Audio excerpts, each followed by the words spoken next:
तो गिरिराज की क्लास है हमारी आज। तो जो ये न्यूज़पेपर है आज का, ये बिल्कुल उस समय आया जिस टाइम हमारा जो स्टेट थी 25 जनवरी को जो सेलिब्रेट करते हैं हम, 1971 का जो डे था 25 जनवरी वाला, जिसमें हमें स्टेटहुड मिलता है, फुल फ्लैज जब हम स्टेट बनता है, तो उसके टाइम का ये न्यूज़पेपर है। तो इसके अंदर जो भी आ रखी है खबर, ये काफ़ी इंपॉर्टेंट रहती है, चाहे प्रीलिम्स के लिए और ख़ास करके मेंस के लिए, क्योंकि इसमें क्या है, कुछ हिस्ट्री वाला एस्पेक्ट भी लिया हुआ है कि जैसे प्रजामंडल के ऊपर बात कर दी, पजौथा मूवमेंट के ऊपर बात कर दी, और उसी तरह से जो सरकार की अभी तक हमारी अचीवमेंट्स रही है, पहले हिमाचल को बनने से, जब हिमाचल बनता है 48 में, तब से लेकर 71 तक, और 71 से लेकर अब तक तो क्या क्या अचीवमेंट्स रही है, और गवर्नमेंट की उस टाइम हमारी पर कैपिटल इनकम कितनी थी, उस टाइम हमारे पास इलेक्ट्रिसिटी कितना जनरेट करते थे हम, और फ्रूट ग्रेन कितना था हमारे पास। तो इस तरह से जो भी तब से लेकर अब तक की जितनी हमारी अचीवमेंट्स रही है, उस सब कुछ मैं बताने की कोशिश किया। तो इसलिए जो ये पेपर है, ये मैं आपको, मतलब इसको मैं हाईली रिकमेंडेड है ये पेपर, कि आपने या तो इसकी जो हार्ड कॉपी लेनी है, या तो इसकी आपकी सॉफ्ट कॉपी लोगे, तो उसको ज़रूर पढ़े, उसमें से कोशिश करें तो चाहे आप कुछ नोट्स भी बना सकते हैं इसके, क्योंकि आपको प्रीलिम्स, मेंस, इवन इंटरव्यू के लिए भी काम आ सकती है चीज़ें, क्योंकि इंटरव्यू क्वेश्चन यही बनते होते हैं ज़्यादातर कि हमारी रोड की क्या हालत है हमारी, और हमारी इनकम कैसे बढ़ी है, इंडस्ट्री किस तरफ को गई है, टूरिज़्म किस तरफ को गया है हमारा। तो इस तरह से क्या है कि ये पूरी एक क्रक्स बताता है उस पूरे टाइम की, जब से हमारी जो स्टेट बनी है तब से लेकर, और मेनली जब से हमारा 1971 के बाद क्या हुआ है, और जो पिछली जो 3-4 साल निकली है गवर्नमेंट की, उसके अंदर की जितने भी कुछ डेवलपमेंट हुई है वो सारी इसमें बता रखी है। तो इसलिए आप इस अखबार को अच्छे से पढ़ना, और मैं भी कोशिश करूँगा इसको जितना होगा डिटेल में इसको डिस्कस करेंगे, और अगर आज के लेक्चर में नहीं, अगर छूट गया तो नेक्स्ट में कर लेंगे, बट इसको अच्छे से करने की कोशिश करेंगे। पहले तो खबर यही है कि समर्पित नेतृत्व व मजबूत इच्छा शक्ति से छुए विकास के नए आयाम, राज्यपाल। तो राज्यपाल जी बोल रहे हैं कि हमारी जो स्टेट है, तो जो भी इसमें अचीवमेंट्स हुई है, तो अभी इन्होंने क्या किया, प्रथम वीर चक्र विजेता मेजर सोमनाथ शर्मा और कैप्टन विक्रम बत्रा जैसे लोगों को श्रद्धांजलि दी। तो यहाँ पे याद रखना, जो पहले परमवीर चक्र विजेता है वो हिमाचल से थे, मेजर सोमनाथ शर्मा। न्यूज़ है इसमें, पद्मश्री करतार सिंह को बधाई। तो इस बार जो पद्मश्री अवार्ड होता है, जो वो हिमाचल के भी जो आर्टिस्ट है उनको मिला है, तो वो है हमीरपुर से है करतार सिंह। उनको मिला है कला के क्षेत्र में उत्कृष्ट कार्य करने के लिए पद्मश्री सम्मान दिया गया है। अब इनकी कला किस में थी, तो एक तो इनका नाम, और दूसरा किस डिस्ट्रिक्ट से थे, और तीसरी जो इनका कला का जो क्षेत्र था वो क्या था, शीशे की बोतल में बैम्बू आर्ट से तैयार की गई अद्भुत कलाकृतियों के लिए काष्ठ कला की सराहना की है। तो ये क्या करते हैं, जो बोतल के अंदर है, तो बोतल के अंदर जो बैम्बू होती है उसको किसी तरह से वो उसकी काश्तकारी करते हैं उसके ऊपर, और जो बैम्बू रखा है अंदर, तो उससे किसी की जो होती है ना, एक स्कल्पचर टाइप अंदर ही उसके तैयार कर देते हैं। जैसे ये देखिए यहाँ पे इस तरह से है इनका। तो इन्होंने क्या कर दिया, ये बोतल है, बोतल के अंदर आपको यहाँ पे दिख रहा है, ये क्या इन्होंने इस तरह से कोई यहाँ पे कलाकृति की हुई है। तो इस आर्ट के लिए इनको क्या मिला इस बारी, पद्मश्री अवार्ड। तो इस तरह से आपने इसको याद रखना है। तो इनका नाम याद रखना है, और इनकी डिस्ट्रिक्ट याद रखनी है, और इनको किसके लिए ये मिला है। अब एक बहुत अच्छी खबर है वैसे आ रखी इसमें आज, वो है महिला कौशल विकास के लिए शी हट। अब इसमें कंसेप्ट क्या है, शी हट वाला कंसेप्ट है इसमें। तो एक बार इसको समझ लेते हैं ये चीज़ है क्या चीज़ है। तो गवर्नमेंट का बहुत अच्छा प्रोजेक्ट है ये। तो ये देखिए, अब आपके सिलेबस में क्या है, वुमेन एम्पावरमेंट की बात की गई है। पहले आपको मैं बताता हूँ कितने एरियाज को टच करेगा। वुमेन एम्पावरमेंट, दूसरा सेल्फ हेल्प ग्रुप हिमाचल में, उसके लिए ज़रूरी है ये, और थर्ड है, इस तरह से बोल सकते हैं हम, कॉटेज इंडस्ट्रीज, इसमें भी आप इसको यूज़ कर सकते हैं। टूरिज़्म के लिए भी है ये टूरिज़्म में भी ये हेल्प करेगा, क्योंकि टूरिज़्म को प्रमोट करने में भी ये बहुत सारी चीज़ें दिखाएगा, और टूरिज़्म को किस तरह से लेके जाएगा ये, जिसको बोलते हैं हम इंडिजीनियस, जो हमारा होता है, जो लोकल है, लोकल चाहे कल्चर है, लोकल चाहे फूड है ना। तो इस तरह से ये टूरिज़्म के लिए भी काम आएगा आपके, है ना। तो ये बहुत सारे एस्पेक्ट है। तो वुमेन हो गया, सेल्फ हेल्प ग्रुप हो गया, इंडस्ट्री हो गया, टूरिज़्म हो गया, और जो लोकल जो हमारा कल्चर है वो भी इसके द्वारा एग्जिबिट हो जाएगा। तो इन सभी चीज़ों के लिए है। और अब इसके साथ साथ क्या है कि इसके अंदर क्या होता है, कुछ कीवर्ड्स है। देखो, क्योंकि जो मेरा जो मेन मकसद है वो रहता है कि जो मेंस के पर्पज़ से किस तरह से इस न्यूज़पेपर को ज़्यादा से ज़्यादा यूज़ किया जाए, इसकी जितनी भी इंफॉर्मेशन है उसको हार्नेस किया जाए।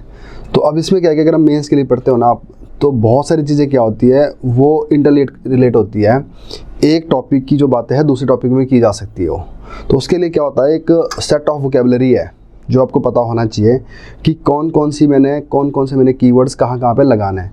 तो इस तरह से इसी न्यूज़ के बेस पर मैं बता सकता हूँ आपको कि चाहे वुमेन एम्पावरमेंट की बात है, चाहे सेल्फ हेल्प ग्रुप की बात है, चाहे इंडस्ट्री की बात है, चाहे टूरिज़्म की बात है, तो वो सारा इसका जो एरिया है ये कवर करता है। तो अगर आप मेंस को जो हमारा सिलेबस है मेंस वाला HP वाला, अगर आप उसके पार्ट देखोगे ना, एक तो इसका पार्ट है हिस्ट्री पार्ट है इसका, और हिस्ट्री के क्या आगे दो पार्ट है बेसिकली। एक हो गया पॉलिटिकल हिस्ट्री और एक हो गया एडमिनिस्ट्रेटिव हिस्ट्री। दो तरह की हिस्ट्री। अगर आप अब जो पॉलिटिकल हिस्ट्री है उसमें सारी जितनी पॉलिटिकल जो मूवमेंट्स है, चाहे वो प्रजामंडल मूवमेंट है, चाहे वो एग्रेरियन मूवमेंट्स है, चाहे वो एंग्लो गोरखा वॉर है, चाहे सिख और ब्रिटिश वॉर है ना, तो ये सारी किस्में आती है पॉलिटिकल। और जब अगर बात करें हम एडमिनिस्ट्रेटिव हिस्ट्री में, तो एडमिनिस्ट्रेटिव हिस्ट्री में क्या है कि चाहे सनद में किस तरह का एडमिनिस्ट्रेशन था, और जो लोकल राजा थे उसमें क्या एडमिनिस्ट्रेशन था, उसके बाद ब्रिटिश गवर्नमेंट ने किस तरह से एडमिनिस्ट्रेशन को सुधारा, और उसके बाद जब देश आज़ाद हो जाता है उसके बाद क्या क्या एडमिनिस्ट्रेशन चेंजेस आए यहाँ पे, किस तरह से यहाँ पे हम चीफ कमिश्नर प्रोविंस बने, फिर पार्ट C बने, फिर यूनियन टेरिटरी बने। तो ये सारा किसका पार्ट बन गया, एडमिनिस्ट्रेटिव हिस्ट्री का। तो उसके बाद जो दूसरा जो एरिया है वो है social and economic. Broad level पर देखेगा हम, तो यहाँ मैं पेपर वाइज बात कर रहा हूँ मैं। यहाँ अगर पूरे सिलेबस की बात करें तो सोसाइटी एंड इकोनॉमी वाले जो एरियाज़ है, तो वो उसमें क्या बात करेंगे हम, इकोनॉमी के क्या क्या सोर्सेज है। टूरिज़्म हो सकता है, इंडस्ट्री हो सकती है हमारे पास, और ट्रेड हो सकता है, इंडस्ट्रियल टाउन हो सकता है।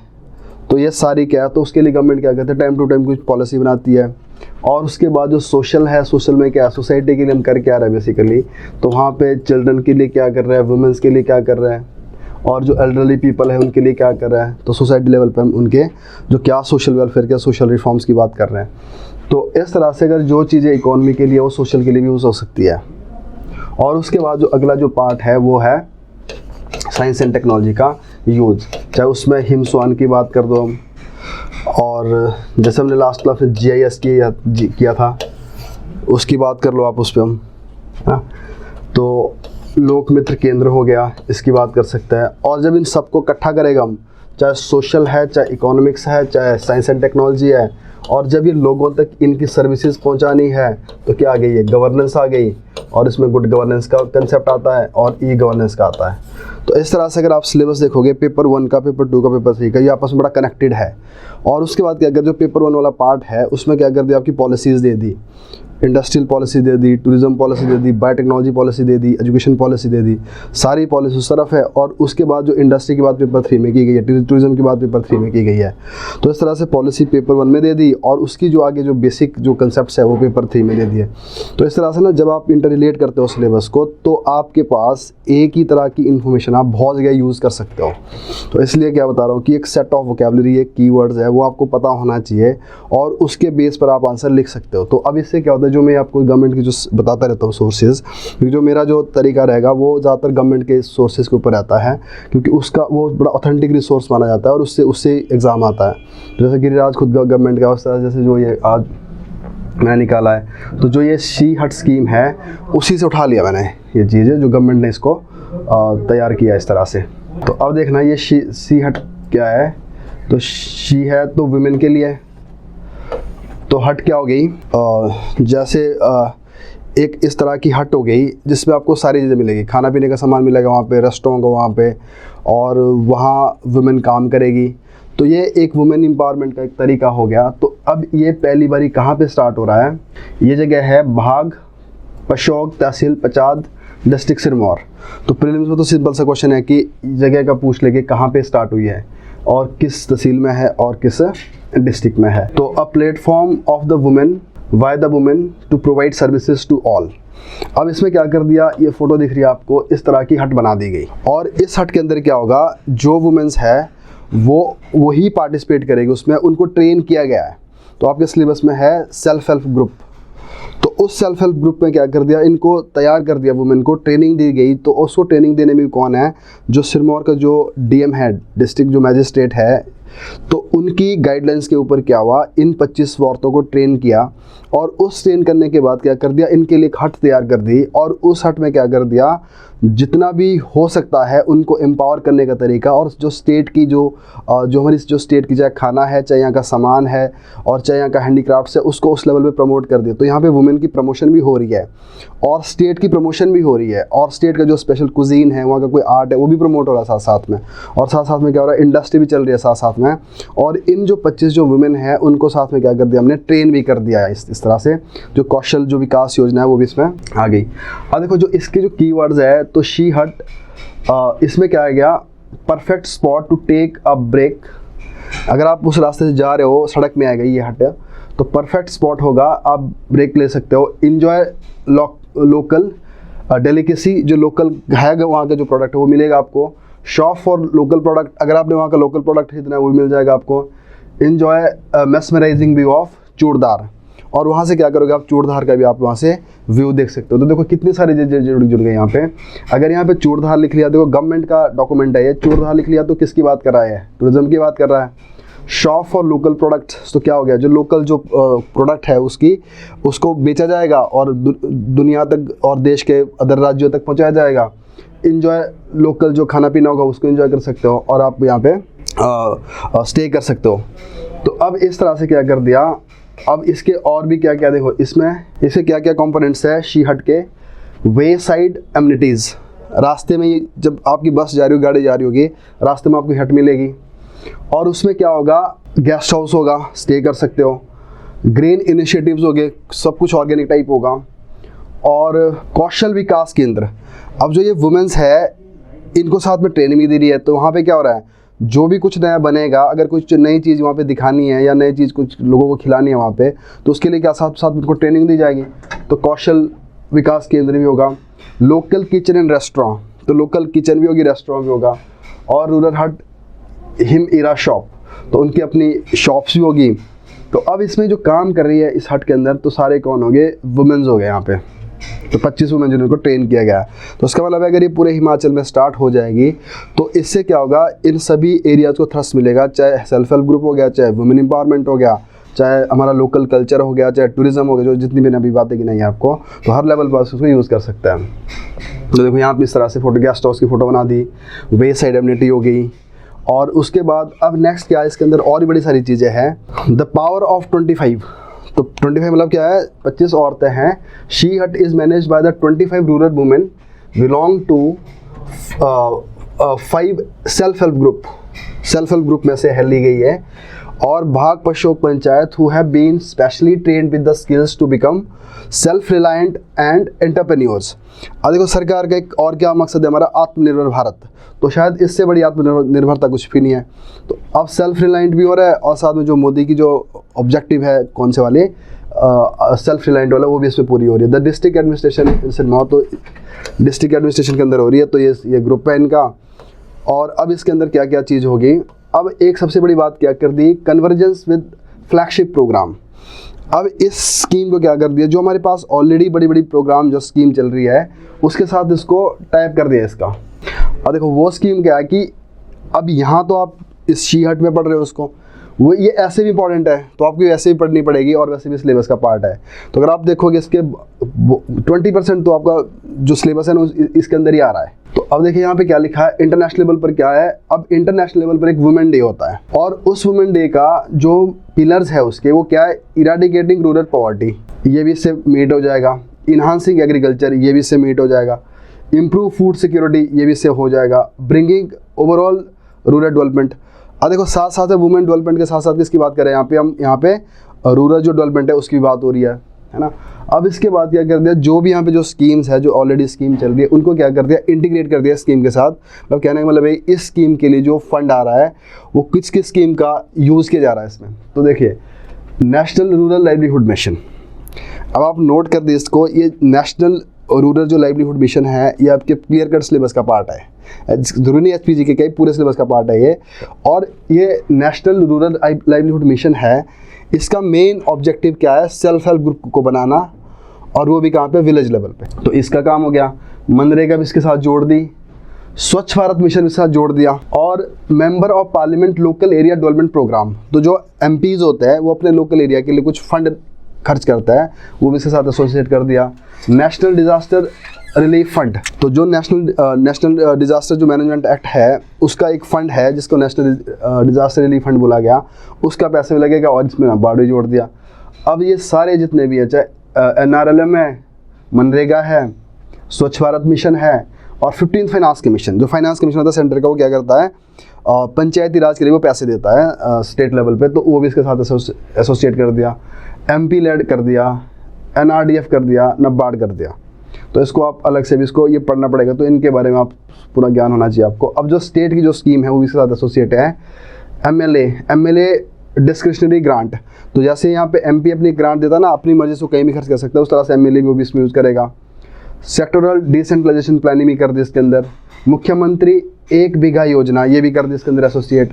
अब इसको पढ़ो, ये मुख्यमंत्री 1 बीघा योजना है क्या चीज़ है, तो यहाँ पे मैं डिस्कस नहीं कर पाऊँगा डिटेल में, तो आप खुद इसको बारे में 2-4 मिनट इसके ऊपर क्या करना, गूगल सर्च करना।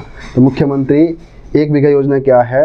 और कौशल विकास केंद्र, तो कौशल विकास केंद्र में क्या होगा, जहाँ पे लोगों को ट्रेनिंग दी जाएगी, और ट्रेनिंग किस में दी जाएगी, जो उनके वो हैंडीक्राफ्ट्स पे काम करते हैं, लोकल फूड के ऊपर काम करते हैं, लोगों का मतलब स्किल्स बढ़ाने, इसमें कौशल देना है। और टूरिज्म, वे साइड एम्यूनिटीज़, जिसको भी इसके साथ रिलेट कर दिया, तो ये भी इसका एक काम हो गया जी। तो ये सारी वुमेन हो गए यहाँ पे। अब उसके बाद empowering women to utilise their resources efficiently, तो इसमें ABC से जुड़ा हुआ है। जैसे B से बोल दिया बम्बू प्रोडक्ट कर दिया, बास्केट मेकिंग, बैग मेकिंग, ऐसे काम कर दिया। C से कुकिंग क्लीनिंग, D से ड्राइविंग ड्राई फ्लावर अरेंजमेंट, तो इसको आप स्किप कर सकते हो, बस एक बार देख लो इसको क्या है। और अब देखो वे साइड एम्यूनिटीज़ में क्या होगा, ये सब कुछ होगा यहाँ पे। एथनिक फूड रेस्टोरेंट हो गए, एथनिक मतलब जो वहाँ के लोकल हो गए। प्योर नेचुरल स्प्रिंग वाटर मिलेगा। क्लीन हाइजीन वॉशरूम हो गए, सैनिटरी नैपकिन डिस्पेंसर हो गए, गेस्ट हाउस हो गए, पार्किंग हो गए, तो ये काम करेगा। ट्रेडिशनल चूल्हा एंड मॉड्यूलर किचन, दोनों ही हो गए, ट्रेडिशनल चूल्हा भी होगा और मॉड्यूलर किचन भी होगा, तो ये भी आप देख सकते हो उस तरह से किस तरह से है। ट्रेडिशनल मेड लोकल डेलीकेसीज, तो लोकल जो बने होते हैं खाने, जो सिड्डू हो गया, कोई और हो गया, सारा क्या होगा, तो promote healthy cuisine and the healthy lifestyle, to popularise traditional food and recipe which are getting forgotten with the time, तो जो हमारा पुराना जो खाने पीने का सामान है वो दोबारा से मिलेगा। What are the purpose to associate this scheme under she hut, now they being use under she hut. ये क्या है कि जो शी हट्स, जो ये स्कीम्स है ना, अगर जो मनरेगा का जो फंड है इसमें भी दिखना स्टार्ट हो जाएगा। और जैसे MLA अपना पैसा जो लगाता है, तो MLA भी क्या करता है, जो उसको पैसा मिलता है, जो उसकी अपनी मर्जी है, वो डिस्क्रिशनरी लेवल पे खर्च कर सकता है, जहाँ वो चाहे वो भी उसको यूज़ कर सकता है। तो इस स्कीम को हेल्दी बनाने के लिए क्या कर दिया, जो और भी जो स्कीम थी उसको इसके साथ एसोसिएट कर दिया। तो देखो, तो पॉपुलर ट्रेडिशनल फूड वगैरह कर दिया इसने। तो अब ये हो गया। नेक्स्ट है मेन्यू में क्या क्या हो सकता है, तो यहाँ से दिख रहा है आपको, जो ट्रेडिशनल फूड है, जो जैसे आयुर्वेदिक काढ़ा हो गया, हर्बल टी हो गई, है ना, टर्मरिक मिल्क हो गया, टी हो गया, तो ये सारा क्या हो गया, जल जीरा कोल्ड कॉफ़ी सब मिलेगा इसमें। और उस तरह से स्नैक्स भी मिलेंगे जो अपने लोकल होता है, जैसे ब्रेड भी कोई होती है वहाँ पे, पहाड़ी परांठा और पतंडा हो गया, ये पहाड़ी डोसा हो गया, तो इस तरह से इनके भी एक दो नाम कर सकते हो। तो ये सारा यहाँ पे क्या मिलेगा, इस तरह से लोकल फूड मिलेगा, तो लंच डिनर सब मिलेगा यहाँ पे। और रूरल हट हिम इरा शॉप, तो बाद में क्या करेगी, यही वुमेन अपनी शॉप्स बनाएगी वहीं पे ही। तो उसमें क्या हो सकता है, लोकल कोई खाने पीने के पैक हो गए, और लोकल यहाँ पे जो उन्होंने बनाई है हाथ से जो सामान बना रखा होगा, जैसे यहाँ पे दिए बनाया हुआ है, यहाँ पे कुछ वुलन के कुछ कपड़े बना रखे हैं, तो ये भी होगा यहाँ पे। और उसी तरह से शी हट कार्ट होगा एक, तो इस तरह से कार्ट होगा, ये भी होगा इसमें। Outlet of facilitating self help group to sell naturally produce vegetables and fruits. तो बाहर जाके नेचुरली जो उन्होंने प्रोड्यूस किया फ्रूट्स वगैरह उसको भी बेच सकते हो। तो उस तरह से उनके अपने खुद के गेस्ट हाउस हो गए ये। और कौशल विकास केंद्र, अब लोगों को क्या कहते हैं, अगर उन्होंने अपना सामान बनाना है, जैसे दिए बनाना है, बेचना है, और कुछ वुलन स्टफ़ बनाना है, वो सारा बेचना है, तो उसके लिए क्या करेगा, साथ साथ में ट्रेनिंग भी दी जाएगी यहाँ पे। तो मेकिंग डिस्प्ले सेफ, तो दुन्ना पटल, आटा from local grain, woollen products, local edible products, local handicraft items, mask, तो ये यहाँ पे भी बनने स्टार्ट हो जाएंगे। और उसी तरह से क्या होगा, पत्तल मेकिंग मशीन होगी, जो पत्तल्स बनता है ना खाने के लिए, तो क्या होगा, टोटल ऑर्गेनिक होगा। यहाँ साथ में किसको प्रमोट कर रहे हैं, यहाँ पे ऑर्गेनिक को। प्रोड्यूस एंड सेल, उसके बाद प्रोड्यूस करो और इसको बेचना स्टार्ट कर दो। और ग्रीन एंड सस्टेनेबल, देखो आपके सिलेबस में एक चीज़ क्या है, सस्टेनेबल डेवलपमेंट। तो सस्टेनेबल डेवलपमेंट के ऊपर भी आप लिख सकते हैं इसी में से पॉइंट उठा के। तो आपके लिए अपने आप में क्या हो गया, कीवर्ड्स हो गया। तो सोलर ग्रिड कनेक्टिविटी, तो जो भी यहाँ पे लाइट का समाधान होगा वो किससे पूरा होगा, लोकल सोलर ग्रिड कनेक्टिविटी से। Top roof water harvesting structure, तो टॉप में क्या होगा, वाटर हार्वेस्टिंग, ऊपर वाटर हार्वेस्टिंग का मतलब होता है catch the water where it fall. तो टॉप में क्या होगा, उन्होंने 25,000 लीटर की उन्होंने टैंकी लगा रखी होगी, वहीं से पानी को इकट्ठा करेंगे। E vehicle to carry the natural sparing water, तो ई व्हीकल यूज़ करेंगे। Provision for the management of the both dry waste and जो भी दूसरा वेस्ट होता है, तो जो भी हमारे पास वेस्ट निकलेगा उसको भी क्या करेंगे, वो उसकी भी रिप्रोसेसिंग करेंगे, उसको यूज़ करेंगे।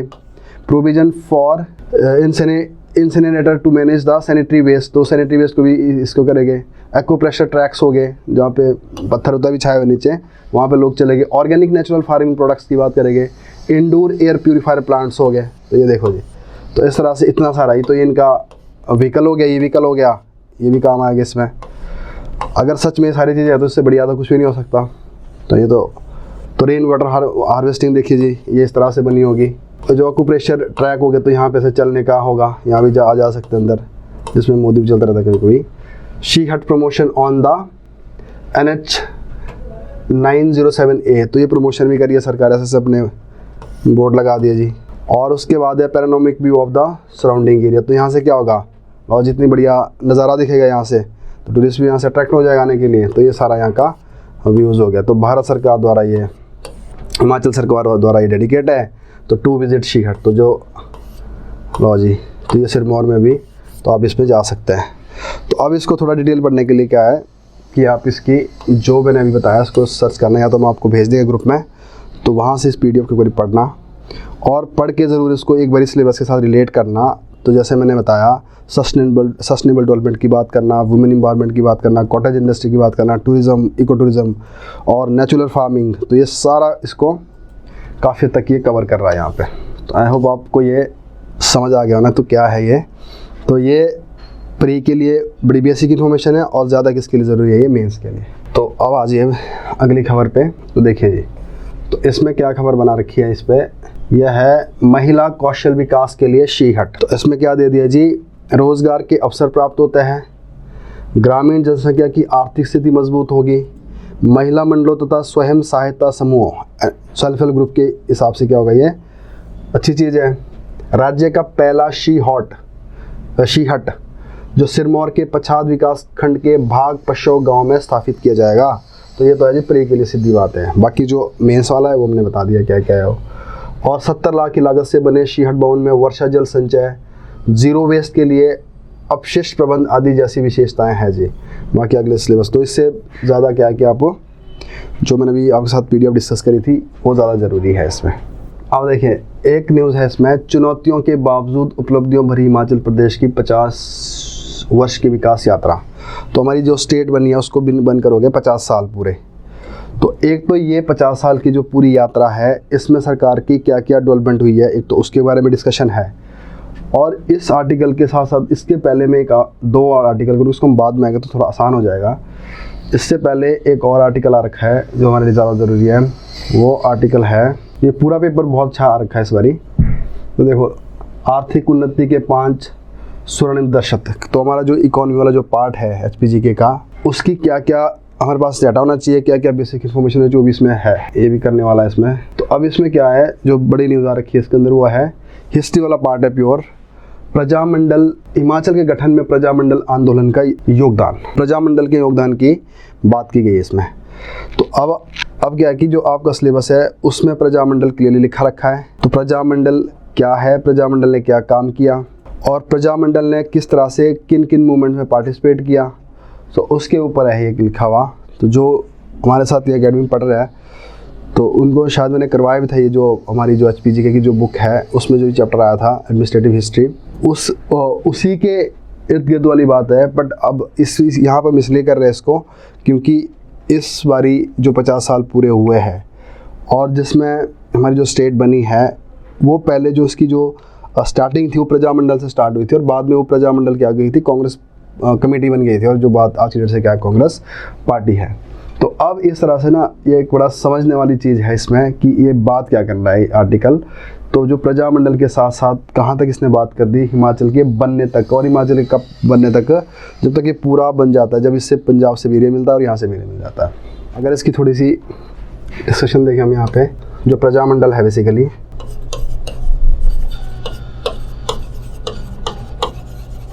प्रजामंडल, इसको क्या क्या काम करते थे, पॉलिटिकल लेवल पे क्या चाहता था ये, प्रजा की सरकार, पीपल गवर्नमेंट, और सोशल लेवल पर क्या चाहता है ये, कुछ बुराइयां थी उनको ख़त्म कर दो, जैसे बेत, बेगार,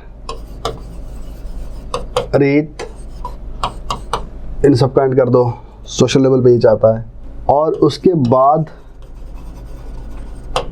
इकोनॉमिक लेवल पे, इकोनॉमिक लेवल पे क्या चाहता है ये,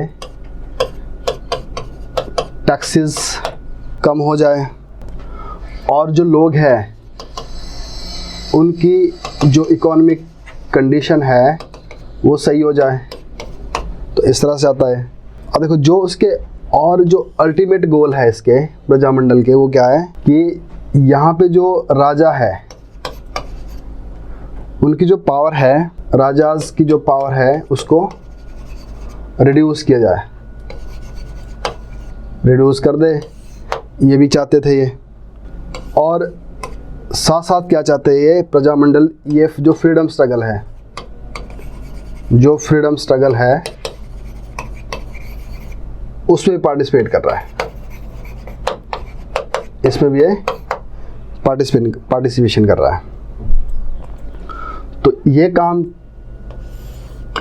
कब कर रहा है प्रजामंडल, ये काम कर रहा है प्रजामंडल कब, प्री इंडिपेंडेंस। तो पहला काम इसका ये हो गया। अब इसकी जो बनने की जो बातें थी, जो प्रजामंडल जब ये स्टार्ट होता है यहाँ पे, तो इसका क्या था कि सबसे पहले एक ऑर्गेनाइजेशन बनती है, all India state people conference, all India state people conference. अब इस all India state people conference का मकसद क्या था, जो वैसे तो ब्रिटिशर्स ने भी अपने हिसाब से, ब्रिटिशर ने इसको अलाउ कर दिया था बनाने के लिए, ताकि जो लोग, जैसे इंडियन नेशनल कांग्रेस है, तो ब्रिटिशर ने इंडियन नेशनल कांग्रेस क्यों बनाई थी, ताकि जो लोगों का गुस्सा है इंडियन नेशनल कांग्रेस से बाहर निकले। तो इंडियन नेशनल कांग्रेस के जो लीडर थे पहले, वो लोग थे जो मॉडरेट्स थे। तो इसी तरह से ऑल इंडिया जो स्टेट पीपल कॉन्फ्रेंस वो भी ऐसी थी। बट धीरे धीरे क्या हो गया, इस ऑर्गेनाइजेशन के जो कमांड थी वो इंडियंस के पास आ गई, और इंडियंस ने क्या कर दिया, इसको अपने पर्पस से यूज़ करना स्टार्ट कर दिया फ्रीडम को पाने के लिए। और जो हिमाचल में जो राजा, हिमाचल में क्या पूरे इंडिया में जो राजाओं की पावर थी वो कम करने के लिए। तो ये ऑल इंडिया लेवल पे थी। वैसे 1927 में बनती है all India state people conference. तो अब जो ये ऑल इंडिया जो स्टेट पीपल कॉन्फ्रेंस थी, इसकी जितनी मीटिंग्स होती थी तो उसमें हिमाचल से पहले लोग जाते नहीं थे, क्योंकि इतना अवेयर नहीं थे हिमाचल के लोग कि इस तरह की भी कोई ऑर्गेनाइजेशन है और वो मूवमेंट कर रही है स्टार्ट किसी तरह से, कि जिसमें ये सारे चेंज लाए जा सके। तो all India state people conference क्या चाहती है, इन सभी चेंज को लाना। तो पॉलिटिकल लेवल पर, सोशल लेवल पर, इकोनॉमिक लेवल पर, ये इस लेवल के ऊपर। तो बाद में क्या हुआ कि धीरे धीरे इसकी पॉपुलैरिटी बढ़नी स्टार्ट हुई हिमाचल के अंदर भी। और इसका क्या हुआ, 1939 का जो इसका सेशन हुआ, और उस सेशन का जो लीडर जो इसके चेयरमैन बने वो बने जवाहरलाल नेहरू। नेहरू इस सेशन के चेयरमैन बन गए। तो अब इस तरह से हिमाचल के लोगों ने इसमें पहली बारी में पार्टिसिपेट किया, और पार्टिसिपेट करने के बाद क्या किया, अपनी स्टेट में जब वापस आए या उससे पहले ही हिमाचल में क्या था कि इसका जो इन्फ्लुएंस था वो दिखने लग गया था। और इसी के चलते हुए इसकी जो भी इसके ऑब्जेक्टिव्स थे उनको जो आगे ले जाने वाली जो ऑर्गेनाइजेशन बनेगी वो बनेगी हिमालयन रियासत प्रजा मंडल। तो जो हिमालयन रियासत प्रजा मंडल है वो इसकी समझिए आगे एक एक्सटेंशन है। तो हिमालयन रियासत जो प्रजा मंडल है उसमें जो जिसने सबसे ज़्यादा पार्टिसिपेट किया इसमें वो थे पंडित पद्मदेव ने इसमें पार्टिसिपेट किया था। तो अब इस तरह से हिमालयन रियासत प्रजा मंडल बनकर तैयार हो गई। अब ये रियासत प्रजा मंडल कर क्या रही, बेसिकली इन चीज़ों के लिए लड़ना स्टार्ट करेगी। अब नेक्स्ट क्या होगा इसके अंदर, तो अब देखो all India state people conference बन गई, हिमालयन रियासत प्रजा मंडल भी बन गई। और अब थर्ड लेवल पे क्या होगा, जितनी भी हिमाचल की स्टेट्स है, जो भी प्रिंसली स्टेट है जिनके ऊपर ज़्यादातर रूल प्रिंस करता है, भले वहाँ पे सनद दे रखी है, तो वहाँ पे क्या बनेगी, हर एक स्टेट के ऊपर स्टेट प्रजा मंडल मूवमेंट। तो हर एक में क्या हो जाएगी, प्रजा मंडल मूवमेंट यहाँ पे स्टार्ट हो जाएगी। और इसी तरह से इसकी लाइन पे एक और बनती है हिमाचल स्टेट पीपल कॉन्फ्रेंस। तो ये सिर्फ ये पूरे इंडिया के लिए हो गई, हिमाचल के लिए हो गई। और आगे जाके क्या हो गई, पूरे हिमालय के लिए क्या हो गई, हिमालयन रियासत प्रजा मंडल। और उसके बाद क्या हो गई, स्टेट में क्या हो गया, यहाँ पे प्रजा मंडल स्टार्ट हो गया। तो इस तरह से अब इसने क्या स्टार्ट कर दिया काम, जैसे मैंने बताया था लोगों को, पॉलिटिकल लेवल पर, इकोनॉमिक लेवल पर, सोशल लेवल पर, सभी लेवल पर क्या कर दिया, लोगों को मोबिलाइज करना स्टार्ट कर दिया। तो अब इस तरह से क्या हुआ, बतेरी सारी बननी स्टार्ट हुई। जैसे 1937 में यहाँ पे स्टार्ट हुआ था काम। तो जैसे यहाँ पे धामी एक प्रेम प्रचारनी सभा थी, धामी प्रेम प्रचारनी सभा, वो क्या, उसका नाम क्या बना दिया, धामी प्रजा मंडल। तो इस तरह से धामी प्रजा मंडल आ गई, भले उसका आगे रिजल्ट भी निकलता है कुछ और उसी तरह से क्या हो गया, अब हर एक स्टेट में, जैसे बुशहर में प्रजा मंडल बन गया, चंबा में बन गया, जितने भी अब चाहे यहाँ पे कहलूर है, सब जगह क्या बन गया, इस तरह से प्रजा मंडल बनने लग गया। तो पहली स्टेज में इन्होंने यही काम किया कि किस तरह से लोगों को अवेयर करना स्टार्ट कर दिया। अब जब ये सब कुछ हुआ तो अब 46 तक पहुँचे। ये देखो 38 के बाद हिमाचल में प्रजा मंडल की एक्टिविटी खूब ज़्यादा बढ़ गई थी, क्योंकि इसका एसोसिएशन किसके साथ है, all India state people conference के साथ, हिमालयन रियासत प्रजा मंडल के साथ। और उसके बाद हिमाचल में क्या कर दिया, राजाओं की जो पावर थी उसको कंस्ट्रेन करने के लिए, उनको रोकने के लिए ये प्रजा मंडल बन गए। और जितने भी राजा हैं, राजाओं ने क्या कर दिया, इन प्रजा मंडल को रोकने के लिए कि उन्होंने बड़ी एग्रेशन दिखानी स्टार्ट कर दी, उन्होंने कुछ अपनी फोर्स बनानी स्टार्ट कर दी, जिनका मकसद क्या था, किस तरह के मूवमेंट को हमेशा के लिए सप्रेस कर देना। जैसे कहलूर में यहाँ पे एक स्पेशल एक फोर्स बनाई गई थी, जैसे कहलूर स्वाधीन दल करके एक फोर्स थी जिसका काम यह था।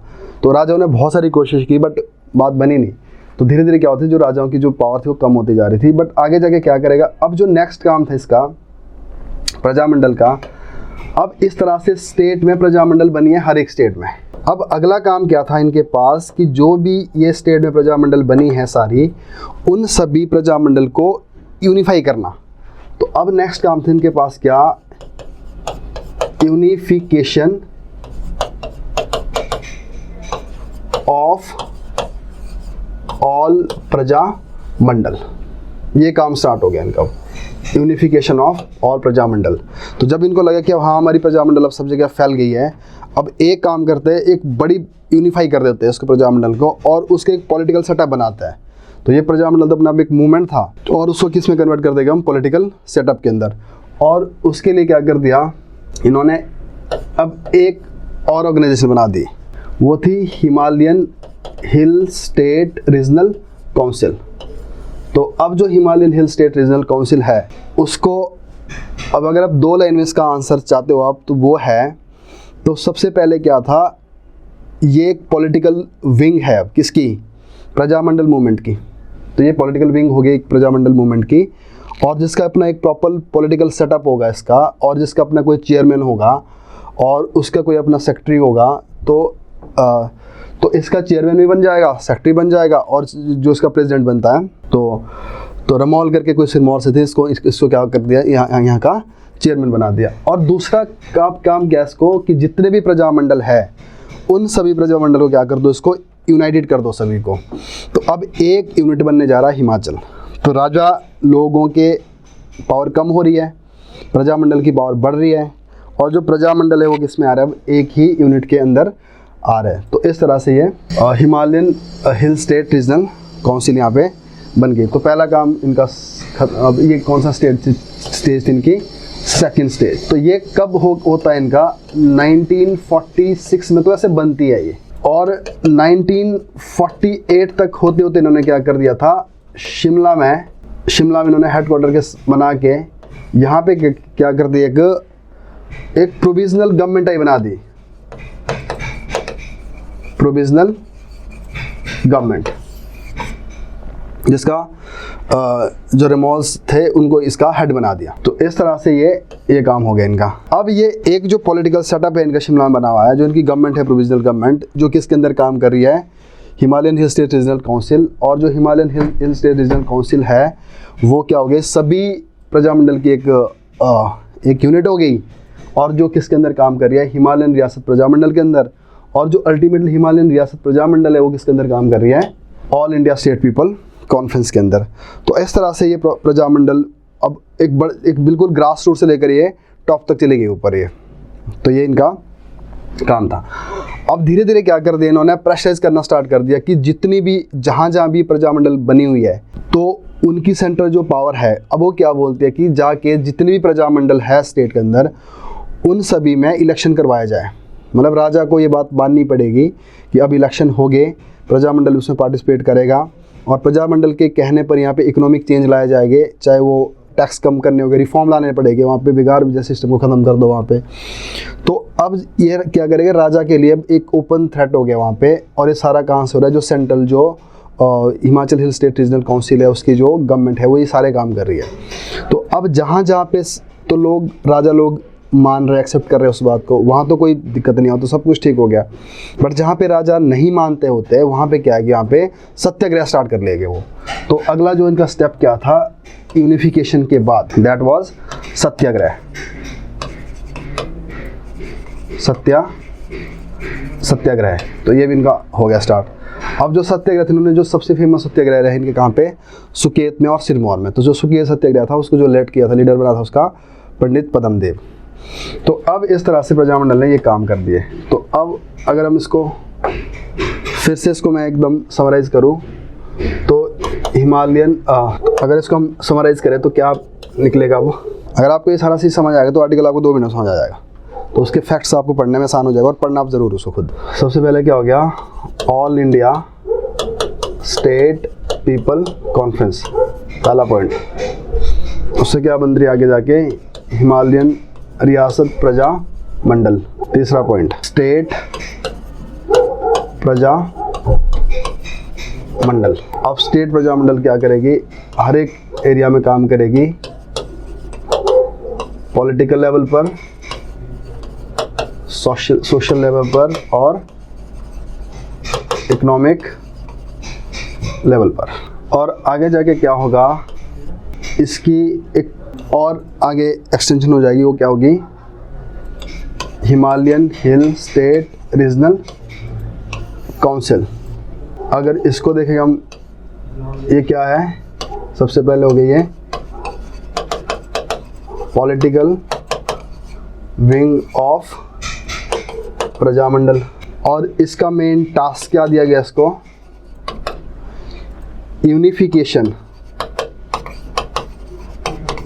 यूनिफिकेशन ऑफ ऑल प्रजा मंडल। अब ये क्या करेंगे, राजाओं को प्रेशराइज करेंगे, they start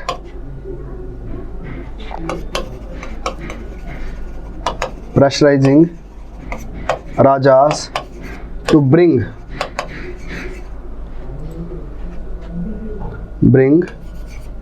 reforms, reform again political, social and economic. अगर राजा बात नहीं मानता, दे रिस्पॉन्ड, राजा रिलक्टेंसी, अगर वो रिलक्टेंट शो कर रहा है कि मैं नहीं करने वाला ये, किसके द्वारा? थ्रू सत्याग्रह, सत्याग्रह। तो इस सत्याग्रह जो फेमस सत्याग्रह कहाँ के रहा है? सुकेत एंड सिरमौर। तो अब देखो ये सब कुछ कब तक हो गया? प्रजामंडल जब यहाँ पे बनना स्टार्ट हुआ था 1938 में, बेसिकली 1938 में जब हिमालयन रियासत प्रजामंडल बना था। और ये कब की बात करें हम यहाँ पे एंड में, ये कब का टाइम है? 1948 को, मतलब आज़ादी के भी बाद वाला टाइम तक। तो इस पूरे पीरियड में प्रजामंडल ने ये सारे काम किए। तो इन पॉइंट्स को आप समझो, याद रखो, और मेंस के लिए सीधा आंसर है ये। तो ये एक दौर हो गया प्रजामंडल का, जब देश आज़ाद होने तक कि उन्होंने क्या क्या किया। अब इसके बीच में अगर क्वेश्चन बनता है पॉलिटिकल, तो इसको पॉलिटिकल एंगल देखना पड़ेगा आपको। और अगर बनता है सोशल, तो बहुत सारे रिफॉर्म्स आए, बिगाड़ खत्म हुआ, रीत खत्म हुई, चाइल्ड मैरिज खत्म हुआ, बहुत सारे इन्होंने चेंज लाए। और इकोनॉमिक में भी हम क्या देखते हैं, जो इकोनॉमिक उस टाइम क्या थी, जो मेन चीज़ है इकोनॉमी की, वो है एग्रीकल्चर। तो इसमें जो इकोनॉमी में इनकी जो सबसे ज़्यादा काम किया वो किया एग्रेरियन रिवोल्ट। तो इसको आप इस तरह से अटैच कर देना, दैट इज़ एग्रेरियन रिवोल्ट। तो यहाँ पे इन्होंने एग्रेरियन रिवोल्ट के लिए काम किया। तो पहला फेज इसका ये हो गया जो हमने समझा अभी तक। अब जो नेक्स्ट फेज है प्रजामंडल के सामने, अब ये तो हो गया। अब नेक्स्ट फेज ये था कि अब देश आज़ाद हो गया। अब क्या है यहाँ पे जो स्थिति है इस टाइम, यहाँ पे इंडिया, पूरा इंडिया। अब इंडिया के किस पे बंटा हुआ इंडिया? इन जो अभी प्रिंसली स्टेट थी, समझ लीजिए उस तरह से बंटा हुआ अभी। अब इंडिया को ज्वाइन करना है, तो इंडिया को ज्वाइन करना है। अब ज्वाइन करने के दो तरीके हैं। इंडिया को ज्वाइन करने के यहाँ पे दो तरीके हैं। पहला तरीका तो यह है कि जो राजा लोग हैं, राजा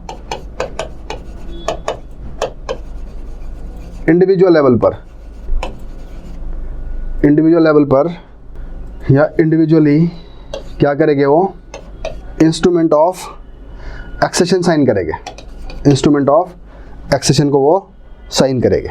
और दूसरा ऑप्शन क्या चाहते हैं ये कि इंडिविजुअली ना करके हम क्या करेंगे, एज अ यूनिट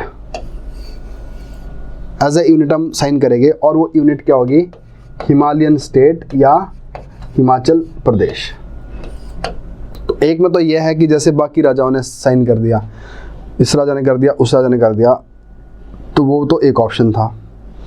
और एक ऑप्शन क्या है कि हम सभी इकट्ठे होकर साइन करेंगे यहाँ पे जाके दिल्ली के साथ। अब देखो, अगर तो यहाँ इंडिविजुअली करते हैं, फिर तो प्रॉब्लम यह है कि अपने अपने जाके साइन करो और हमें पता ही नहीं कि हमें कहाँ डालेंगे, वो पंजाब में डालेंगे, हरियाणा में डालेंगे, हम क्या है, हमें यूनिट है ही नहीं है। और दूसरा, अगर आप यूनिट हो के जाते हो वहाँ पे साइन करते हो, तो अब श्योर ये है कि हम जो इंडियन यूनियन है, इस इंडियन यूनियन को ज्वाइन कैसे कर रहे हैं हम? As a unit. अगर एज ए यूनिट ज्वाइन करेंगे तो हमें एक स्टेट बनने के ज़्यादा चांसेस रहेंगे। तो हम असल में क्या बनना चाहते हैं, खुद की एक स्टेट बनाना चाहता है हिमाचल प्रदेश। तो अगर हम ऐसे करना चाहते हैं तो यूनिट के तौर पर जाएंगे तो सब जाएंगे, और नहीं तो क्या कर दो, इसको इंडिविजुअली साइन कर दो। अब इसमें प्रॉब्लम क्या थी, सबसे बड़ी प्रॉब्लम इसमें ये थी कि एक मूवमेंट चल रही थी महापंजाब की, कि महापंजाब क्या चाहता था कि जितना भी हिमाचल वाला जो पोर्शन है और भी जो एरिया है, जो साथ वाला चाहे पेप्सू वाला एरिया है, वो पंजाब में मिलना चाहिए। और दूसरी जो मूवमेंट चल रही थी कि एक और बननी चाहिए उत्तराखंड वाली जो स्टेट है जिसमें गढ़वाल, हिमाचल सब मिलाकर बनना चाहिए। उसी तरह से एक पटियाला का राजा था, वो अपनी बात कर रहा था, जो क्योंथल हो गया, कसौली हो गया, इनको मिलाकर एक अलग स्टेट बननी चाहिए। तो इस तरह से सभी अपने अपने हिसाब से लगे हुए थे स्टेट बनाने के काम। तो अगला जो काम था प्रजामंडल का वो था, अब जो नेक्स्ट काम है प्रजामंडल का जो हमने सत्याग्रह के बाद देखा, तो अब उसके साथ आप जोड़ दो। अगला काम क्या था प्रजामंडल का, to join Indian union as a unit और स्टेट। ये काम भी यहाँ पे अब कौन करेगा, प्रजामंडल।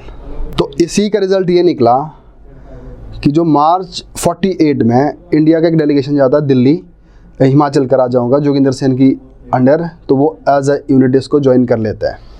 क्योंकि अब इनकी डिमांड है ये बोलते थे कि हमें एक यूनिट के तौर पर इसको रखो और ताकि हम कुछ ना कुछ रहे, क्योंकि उस टाइम स्टेट तो बनी नहीं थे, अभी स्टेट रिकॉग्निशन तब नहीं हुआ था, तब तो chief commissioner province, part C state, पिछले स्टेट, ब्रिटिश इंडिया स्टेट, ऐसा कुछ था। तो वो चाहते थे कि हमें भी कुछ इस तरह से रखे, तो इसलिए हमको एक यूनिट बनाया जाए। तो इसका रिजल्ट ये निकला। तो अगर हम इस लेवल पे देखें तो प्रजामंडल के एफर्ट से क्या हुआ, HP as a unit joined Indian union, कब, मार्च 1948 में। और इसमें जो राजाओं का जो लीडर था उस टाइम में कौन था, जोगिंदर सेन। हो गया। अब ज्वाइन करने के बाद नाउ दे वर फाइटिंग या struggling to secure the status of a unit, status of unit of Indian union, और जिसमें उनको सक्सेस मिल गई। मतलब that resulted into declaring Himachal Pradesh a chief commissioner province. तो ये चीफ कमिश्नर प्रोविंस बनकर तैयार हो गया। तो ये भी किससे काम हो गया यहाँ पे, प्रजामंडल का। तो ये इस आर्टिकल में ये भी लिखा हुआ है। बट इसमें एक और बात बता गई है कि ये जो यूनिट बनी, जब ये यूनिट बनने की बात हो रही थी हिमाचल में, इसको साइन करने से पहले या चीफ कमिश्नर प्रोविंस बनने से पहले, इससे पहले क्या हो रहा था वहाँ पे, अब जो ये प्रजामंडल था ये दो पार्ट में बंट गया था। मतलब प्रजामंडल की जो व्यूज़ थे वो दो पार्ट में बंट गए थे। अब वो दो पार्ट क्या है जिसका इसमें जिक्र किया गया है। एक पार्ट तो वो है प्रजामंडल के जो लीडर है प्रजामंडल, और वो अपने साथ क्या रखना चाहता है, राजास, मतलब राजा को कुछ पावर मिलनी चाहिए, राजाओं की पावर। और ये भागबल, सोटा एंड बुशहरी वाला जो ग्रुप था। और दूसरा क्या है, प्रजामंडल जो राजाओं को माइनस कर देता है, उसको नहीं चाहता।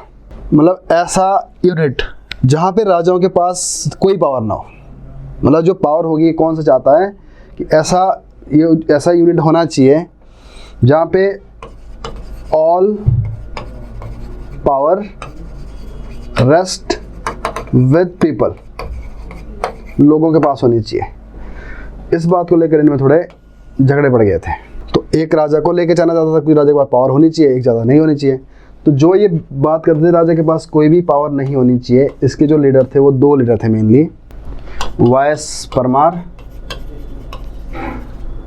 और दूसरा लीडर पंडित पदम देव। तो ये इस तरह की बात करते थे। तो फाइनली क्या हुआ, ये वाला ग्रुप जीत गया।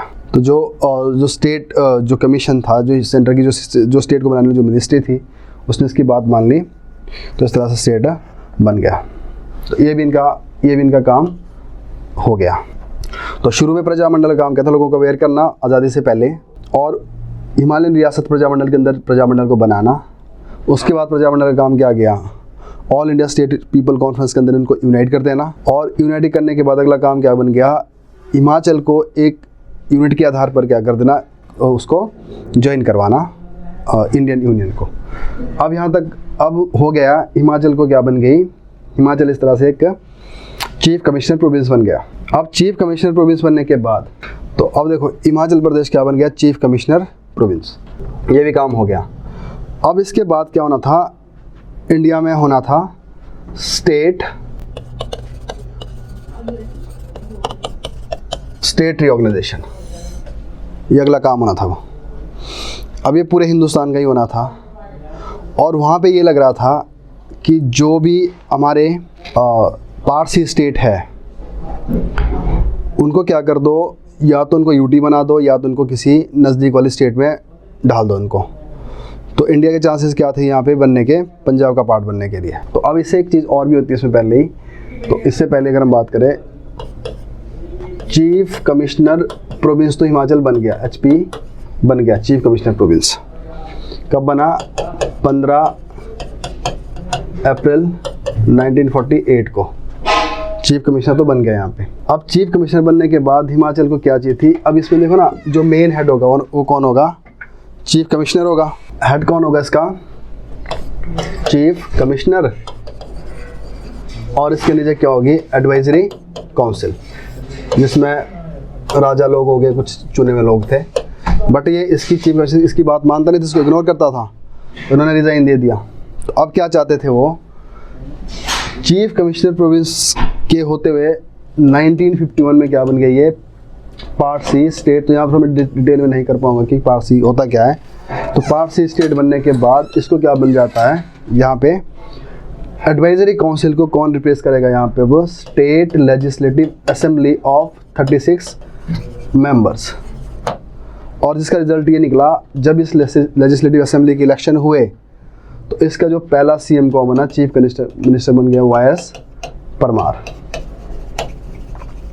तो यहाँ तक हो गया इनको। तो इनकी जीत के एक के बाद एक जीत होती जा रही है। तो इन्होंने अपने को पहले चीफ कमिश्नर प्रोविंस बनवा दिया, फिर पार्ट सी स्टेट बनवा दिया, और पार्ट सी स्टेट के अंदर भी क्या बनवा दी, लेजिस्लेटिव असेंबली। और लेजिस्लेटिव असेंबली जब बनेगी तो सरकार कैसी बनेगी, यहाँ पे लोगों द्वारा चुनी हुई सरकार, डेमोक्रेटिक सरकार बना दी, और पहला CM बन गया। तो ये इनका एक काम हो गया इनका। अब अगला क्या हो रहा है, यहाँ पे जो स्टेट रिऑर्गेनाइजेशन होनी है, स्टेट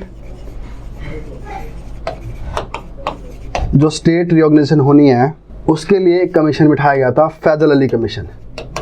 फैजल अली कमीशन। अब वहाँ पे क्या था, जो फैजल अली कमीशन था उससे मिलने अपने अपने लेवल पर सब जा रहे हैं। कुछ लोग जा रहे हैं महापंजाब वाले, महापंजाब, वो बोलते हैं कि हिमाचल को पंजाब मिलाओ तो एक बड़ा पंजाब बनाओ। और इधर पटियाला वाला राज्य जाता है, वो चाहता है कि पटियाला की तरह बड़ा बना दो। और उधर कुछ गढ़वाल वाले जा रहे हैं कि वो बोलते हैं गढ़वाल में मिला दो। और इस तरह से हिमाचल वाले लोग भी जाते हैं, वो क्या चाहते हैं कि हमें अलग से स्टेट बनाया जाए, क्योंकि हमारी ज्योग्राफी अलग है, कल्चर भी अलग है। तो इस यहाँ पे भी कौन है, तो अब यहाँ तक पहुँचते पहुँचते जो प्रजामंडल था वो क्या बन गई थी, कांग्रेस कमेटी। अब ये बन गई है कांग्रेस कमेटी। तो अब यहाँ पे कांग्रेस कमेटी अब लड़ रही है किस चीज़ के लिए, कि हमें कोई पंजाब में ना मिलवाया जाए, तो इसलिए हमें क्या बनना है, अलग से स्टेट बननी है। तो इसका रिज़ल्ट ये निकला, तो जो फैजल अली था उसने अपनी वीटो पावर यूज़ की, और हिमाचल क्या बन गया एक 1956 में। तो हिमाचल बन गया यूनियन टेरिटरी। तो HP की यहाँ पे एक जीत तो हो गई, बट यहाँ पे सैक्रिफाइस क्या हुआ,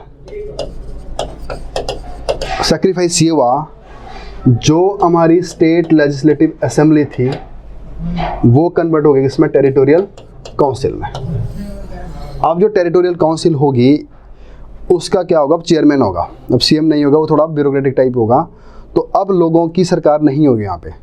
तो हिमाचल को हम बच तो गए हम, और काम कौन कर रहा है, प्रजामंडल की ही आगे एक्सटेंशन क्या है, कांग्रेस कमेटी। तो UT बन गया यहाँ पे, टेरिटोरियल काउंसिल आ गया यहाँ पे। तो आगे जाके क्या होगा, अब हिमाचल की जो अगली लड़ाई होगी, इस प्रजामंडल की जो आगे कमेटी है, इसकी नेक्स्ट फाइट होगी टू रिस्टोर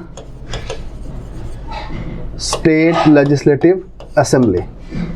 अब इसका नतीजा क्या निकला? अब यहाँ पे भी क्या करेगा वाइस परमार जैसे लीडर क्या करते हैं, जो सेंटर से मिलते हैं जाके, उस टाइम जो होम मिनिस्टर थे लाल बहादुर शास्त्री, उनसे मुलाकात की कि भाई हमें इस तरह से हमारे जो डेमोक्रेटिक सरकार है वो वापस दी जाए और हमें कुछ और भी सब्जेक्ट दिए जाए। तो इसके लिए जो उस टाइम के जो वहाँ पे जो लॉ मिनिस्टर थे उनके अंदर एक कमेटी बिठाई। तो कमेटी ने क्या कर दिया, रिकमेंड कर दिया कि इनको स्टेट लेजिस्लेटिव असेंबली भी दी जाए और ज़्यादा से ज़्यादा इनको सब्जेक्ट भी दिए जाए लॉ बनाने वाले। तो इस तरह से क्या हुआ, 1963 में SLA फिर से बन गई। SLA was restored.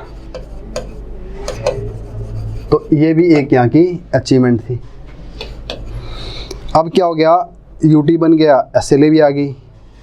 अब जो अगला जो मेन टास्क था, अब वो क्या था कि किसी तरह से हिमाचल को वो एरिया मिले जो पहाड़ी एरिया है, और वो पहाड़ किसके है, पंजाब हिल स्टेट्स के। तो 1966 में अब एक कमेटी बैठेगी, इन्हीं के एफर्ट से, इनके बार बार मिलने से, उसका नाम था हुक्कम सिंह कमेटी। हुक्कम सिंह कमेटी। अब हुक्कम सिंह कमेटी थी। अब इसके सामने जब सारी बात गई तो उसने क्या बोल दिया कि जो स्टेट रिऑर्गेनाइजेशन है वो होगा कांगड़ा का, पंजाब का किस पे होगा, एक तो लैंग्वेज के बेस पर और दूसरा यहाँ की ज्योग्राफी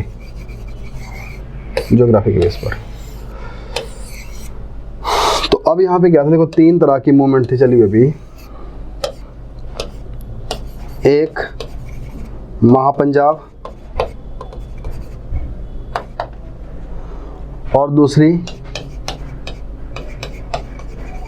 पंजाबी सूबा और तीसरी अब क्या चल पड़ी थी, बिग हिमाचल। तो महापंजाब चाहता था कि सारा हिमाचल भी उसमें मिल जाए, जो है ऑलरेडी उसके अंदर पंजाबी स्टेट वो उसमें रहे। और पंजाबी सूबा चाहता नहीं, हमें क्या बनना है, हमें एक सिर्फ पंजाब की स्टेट बनना है अलग से। और वो इसलिए पंजाब की स्टेट से अलग बनना है क्योंकि जिसमें पंजाबी बोलने वाले लोग होंगे, पंजाबी रिलीजन वाले लोग, सिख लोग होंगे, ताकि वो हमेशा मेजॉरिटी में रहे। अगर महापंजाब बन गया तो सिख कहाँ चले जाएंगे, माइनॉरिटी में चल जाएगा, तो उनका लॉस हो जाएगा। तो इसलिए वो माइनॉरिटी में जाना नहीं चाहते थे। अब जो बिग हिमाचल है वो क्या चाहता था बेसिकली कि जो पंजाब वाला जो पार्ट है हिली एरिया उनको मिल जाना चाहिए। अब अगर बात करें यहाँ पे पंजाब के अंदर जो कांगड़ा जो स्टेट थी बेसिकली, जो ये जो लोग थे कांगड़ा के, जो लोग थे कांगड़ा वाले जो स्टेट थी, तो वो असल में क्या चाहती थी, अभी वो चाहती थी महापंजाबी, क्योंकि उसको पंजाब के अंदर ही रहना था। क्योंकि पंजाब के अंदर क्या था, जनसंघ जैसी पार्टी थी वो अभी पावरफुल थी वहाँ पे। तो उनको पता था कि हम हिंदू लोग हैं तो वहाँ मेजॉरिटी में रह गए और जो सिख लोग हैं वो माइनॉरिटी में रह गए। और अगर ये आते हैं हिमाचल में, जो पंजाब हिल स्टेट से अगर हिमाचल में आ जाती है तो हिमाचल में किसके साथ, इनके साथ कंपटीशन हो जाएगा, कांग्रेस पार्टी के साथ। अब कांग्रेस उस एरिया में बहुत काम कर चुकी थी। तो 63 तक इन्होंने बहुत अपने को जो क्या था पॉपुलर कर दिया था। तो वाइस परमार जैसी लीडरशिप के अंदर क्या था, उन्होंने जितने भी जो लोग थे हिमाचल के, उनके वो हीरो बन गए थे कि इन्होंने इतना बड़ा काम कर दिया, हिमाचल को वहाँ से पहुँचा के यहाँ तक ले आए। तो अब इसलिए हो सकता है कि इनकी जो रिलेक्टेंसी थी वो यही वजह थी कि जो वहाँ की पॉलिटिकल जो सेटअप थी, कांगड़ा जो पंजाब हिल स्टेट्स थी वो इनिशियली नहीं ज्वाइन करना चाहते थे। तो उनके पास वो चाहते थे कि हम कहाँ रह गए, पंजाब में रह गए, क्योंकि वहाँ पर हमारा डोमिनेंस रहता है, तो यहाँ हमारे लिए एक नई चैलेंज हो जाएगी। तो अब तक इनका ये था सिस्टम। तो और कहीं कहीं ये भी देखने को मिलता है कि शायद वाइस परमार भी इतने शो नहीं कर रहे थे कि उनको इधर लाया जाए। तो वैसे ये थोड़ी बात सही नहीं है, बट अगर वैसे देखा जाए जो क्रिटिक बोलते हैं तो उसमें ये माना जाता है कि ये हो सकता है कि शायद वाइस परमार को भी थोड़ा डर था यहाँ पे कि अगर ये जो लोग आएंगे, जो पंजाब हिल स्टेट आएगी, तो ये एरिया वाइज भी बड़ा एरिया था और उनकी पॉपुलेशन भी ज़्यादा थी। तो अगर पॉलिटिकल यहाँ पे सेटअप देखा जाए तो वो डिस्टर्ब हो जाएगा, तो शायद कांग्रेस पार्टी के लिए एक बड़ी थ्रेट मिल जाएगी। तो इस तरह से तो इनकी जो थी पॉलिटिकल लेवल पर, देखो इकोनॉमिक लेवल पर, सोशल लेवल पर तो ज़्यादा इकट्ठे हो जाए बहुत बढ़िया है, पर पॉलिटिकल जो इंटरेस्ट है वो वेरी कर रहे थे। तो वो पॉलिटिकल इंटरेस्ट इसलिए था कि कहीं पावर का और जो कंपटीशन है वो बढ़ जाएगा। तो और इससे क्या होता है, देखो आपके सिलेबस में ना एक टॉपिक लिखा हुआ है, वो है पॉलिटिकल सब रीजनलिज्म। तो पॉलिटिकल जो सब रीजनलिज्म है वो यहीं से स्टार्ट हो जाता है। जो मैं बात बता रहा हूँ, जब यहाँ पे हुक्म से कमेटी बैठती है उससे पहले से स्टार्ट हो जाता है पॉलिटिकल सब रीजनलिज्म। वो इसलिए क्योंकि जो पंजाब हिल स्टेट है वो आना को थोड़ा मनाज कर रही है कि वो नहीं कर जाएगा तो वहाँ पे मुश्किल हो जाएगा। तो शायद जो कांग्रेस पार्टी भी वो भी नहीं चाह रही थी सही ये लोग आ जाए, तो ये पॉलिटिकल सब रीजनलिज्म यहीं से स्टार्ट हो जाता है। तो यहाँ से क्या होता है, फिर आगे जाके जनसंघ यहाँ पावरफुल हो गया। जो कांगड़ा हिल स्टेट थी, खासकर कांगड़ा वाले रीजन में, हमीरपुर बिलासपुर उन्ना वाले रीजन में, और उधर जो कांग्रेस थी वो कहाँ रही, ऊपर शिमला वाला रीजन में। तो इस तरह से जो सब रीजनलिज्म का जो आपका टॉपिक है वो आप समझ लीजिए यहीं से स्टार्ट होता है। तो इस टॉपिक को पढ़ने के लिए ऐसा नहीं कि आप बहुत बड़े ग्रंथ पढ़ो, बहुत बुक्स पढ़ो। अगर आप बिल्कुल सही से अंडरस्टैंड कर पा रहे हो चीज़ों को, समझ पा रहे हो चीज़ों को, तो आप इस तरह से लिखना स्टार्ट कर दोगे। और उसके बाद अगले लेवल पे क्या होगा, आमने सामने आगे फिर पॉलिटिकल पार्टी, उधर कांग्रेस बन गया, इधर जनसंघ बन गया, और बाद में वाली बीजेपी बन जाती है। तो उस टाइम शांता कुमार वाली जो टाइम था और रामलाल वाला टाइम था, उस टाइम कुछ और लेवल दिखता है सब रीजनलिज्म पॉलिटिक्स का। उसके बाद भीड़ वगैरह का टाइम आया, धूमल का टाइम, उस टाइम तो और बड़ा लेवल दिखा इसका, क्योंकि उस टाइम क्या था, टोपी पॉलिटिक्स बन गई थी एक ना। तो इस तरह से क्या है कि इसकी जो एक शुरुआत थी वो यहीं से स्टार्ट हो गई थी। तो अब देखिए, तो अब बाद में क्या हुआ, जब यहाँ पे हुकम सिंह कमेटी ने बोला कि लैंग्वेज के आधार पर होगा पहले, तो लैंग्वेज के आधार पर क्या हो गया, एक पंजाब हो गया, हरियाणा हो गया। अब यहाँ जो पंजाब हिल स्टेट है, अब इनके लिए चैलेंज हो गई। अब इनको लगा अगर तो रह ली हम, अगर हरियाणा बाहर निकल गया, हिंदी बोलने वाले जो लोग हैं बाहर निकल गया हो, तो अब रह गए यहाँ पे कौन से, पंजाबी बोलने वाले लोग। अब पंजाबी बोलने वाले लोगों के बीच में अपने आप में क्या हो जाएगा, जो हिंदी लोग बोलने वाले जो लोग हैं हिमाचली बच गए, वो माइनॉरिटी में आ जाएंगे। तो अब यहाँ इनकी बनेगी नहीं बात। और दूसरा, हरियाणा के साथ चले जाते हैं तो वहाँ तो ऐसे भी थोड़ा दूरी पड़ रहा है, बॉर्डर मैच नहीं करता, कल्चर मैच नहीं करता, और लैंग्वेज भले हिंदी है पर फिर भी डिफरेंस है, उनकी लैंग्वेज कुछ और है। तो इस तरह से हिमाचल को बोलते हैं कि बड़े ईमानदार, कर्मठ, मेहनती लोग। तो उनको लग रहा था कि अगर हम इस तरह से उनके कॉन्टैक्ट में आ गए, उनके साथ जुड़ गया, तो हमारा जो एक हम जो सच्चाई है, एक भोलापन है, वो चला जाएगा। तो इसलिए फिर अब कांगड़ा हिल स्टेट के पास अब ऑप्शन क्या बच गया, जो जेन्युइन भी था वो रह गया क्या अब, कि आपको हिमाचल ज्वाइन करना पड़ेगा। तो इस तरह से इस दौर में कांगड़ा हिल स्टेट के अंदर भी अब ओपनली स्टार्ट हो गया क्या, कि हम क्या बनेगा पार्ट बिग एचपी का। और इसलिए हुकम सिंह कमेटी की रिकमेंडेशन के ऊपर ये सब कुछ तय हो गया कि हिमाचल अब यहाँ पे बनेगा। तो इस तरह से क्या हो गया, आगे जाके क्या बनेगा, शाह कमीशन। शाह कमीशन ने क्या कर दिया, फिर फाइनली लाइन ड्रॉ कर दी कि हिमाचल को क्या मिलेगा। तो इस तरह से कांगड़ा, कुल्लू, लाहौल स्पीति और थोड़ा सोलन वाला एरिया किसको मिल गया, अभी हिमाचल को मिल गया। तो ये भी, इसमें भी किसका रोल दिख रहा है आपको, प्रजामंडल की ही दिखता है, क्योंकि प्रजामंडल क्या है, कांग्रेस कमेटी है। और आगे जाके फिर जाके जब 1967 के जो इलेक्शन थे, 1967 के जो इलेक्शन थे, अब कांग्रेस के पास एक ही बड़ा मुद्दा रह गया था कि हमने क्या बनना है, स्टेटहुड लेनी है। तो इस इलेक्शन में जो इनका एक मैनिफेस्टो था, उसमें क्लियरली क्या बात कर दी कि अब हमें किसके लिए लड़ना है, स्टेट हुड के लिए। तो स्टेट हुड के लिए लड़ना है। और जिसका रिजल्ट क्या निकला फिर, 25 जनवरी 1971 को हिमाचल क्या बन गया, इंडिया की 18वीं स्टेट। तो ये सारी इसमें बात की गई है। तो अब इस तरह से अगर आप देखोगे, तो अब देखिए यहाँ पे, तो क्या देखा था हमने, all India state people conference, Himalayan रियासत प्रजामंडल, स्टेट प्रजामंडल, डिमांड किया पॉलिटिकल, सोशल, इकोनॉमिक। और उसके बाद क्या बना, इसका पॉलिटिकल विंग बन गई Himalayan hill state regional council. ये क्या बात करती है, पॉलिटिकल विंग है ये, तो साथ में क्या करती है, यूनिफिकेशन ऑफ ऑल प्रजामंडल। और नेक्स्ट इसका रिजल्ट क्या निकला, pressurising raja to bring reforms, political, social, economic level पर रिफॉर्म लेके आए। और दे रिस्पॉन्ड राजा रिलेक्टेंसी, जब राजा ने रिलेक्टेंसी दिखाई, तो किसके द्वारा दिखाई, यहाँ पे सत्याग्रह द्वारा, जो किया था सत्याग्रह, सिरमौर सत्याग्रह। तो ये कब की बात थी, 48 तक। तो ये सारा पहला काम हो गया। अगर इसमें हम इसको समराइज करें, तो इसका दूसरा काम, सेकंड टास्क क्या हो गया अब इसको, हिमाचल को एचपी एक यूनिट किसकी बनाना है, इंडियन यूनियन की। ये भी काम हो गया इनका। और तीसरा काम अब आज़ादी के बाद वाला, अब तीसरा काम क्या, यूनियन तो बन गया, तो अब क्या चाहिए, अपनी popular government plus SLA state legislative assembly, जो कब मिला 1951 में। और उसके बाद स्टेट रिऑर्गेनाइजेशन में क्या करवा दिया इन्होंने, 1956 में क्या बन गया, UT। अब अगला काम, UT में हमने क्या खो दिया, यहाँ पे स्टेट लेजिस्लेटिव असेंबली क्या आ गया, टेरिटोरियल काउंसिल, वो भी वापस ले लिया 1963 में, restoration of state legislative assembly. और उसके बाद 6 में क्या बनी, बिग हिमाचल समिति। अब जो बिग हिमाचल समिति है इसमें क्या मिलेगा, अब शिमला हिल स्टेट के साथ क्या मिल गई, पंजाब हिल स्टेट। और लास्ट क्या बन गया, मतलब जो मूव थी किसकी तरफ, स्टेटहुड की तरफ, जो कब बनी 1971 में। तो ये सारा जो आर्टिकल जो आ रखा है, ये बड़ा सा आर्टिकल है, वो इसके ऊपर आ रखा है। तो अब अगर आप इस आर्टिकल को आप देखोगे, मुझे पूरी उम्मीद है कि आपको ये इजीली समझ आ जाएगा। हिमाचल गठन में प्रजामंडल आंदोलन का योगदान, तो किस किस लेवल पे योगदान रहा, तो देखो जो भी इसमें होगा, तो जो मैंने अंडरलाइन करा है वही बताऊंगा, तो आपको भी दिखता रहेगा यहाँ से। प्रजामंडल का संबंध किसानों से था, जिन्होंने रियासतों के विरुद्ध अपने अपने ढंग से संघर्ष किया। 1939 में लुधियाना की all India state people conference, तो ये क्या आ गया, all India state people conference.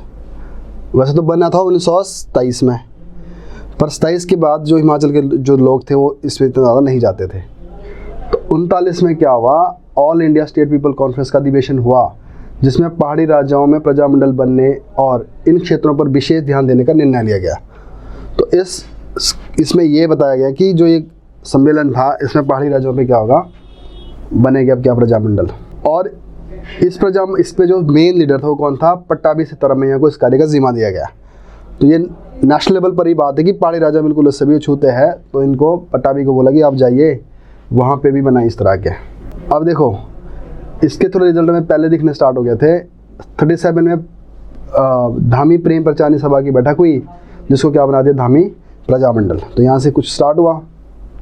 अब क्या चाहते हो, ये आपके लिए कीवर्ड्स है लिखने के लिए, जिम्मेदार सरकार, रिस्पॉन्सिबल गवर्नमेंट, नागरिक स्वतंत्रता, अभिव्यक्ति का अधिकार, मतलब जो उनको स्पीच एक्सप्रेशन का अधिकार चाहिए, माल में 50% कटौती, मतलब यहाँ पे टैक्स में 50% के लिए क्या चाहिए, कटौती चाहिए, बेगार का उन्मूलन, जब्त की गई भूमि की वापसी तथा प्रजामंडल की मान्यता दी मांगे राजा के समक्ष रखने का निर्णय लिया गया।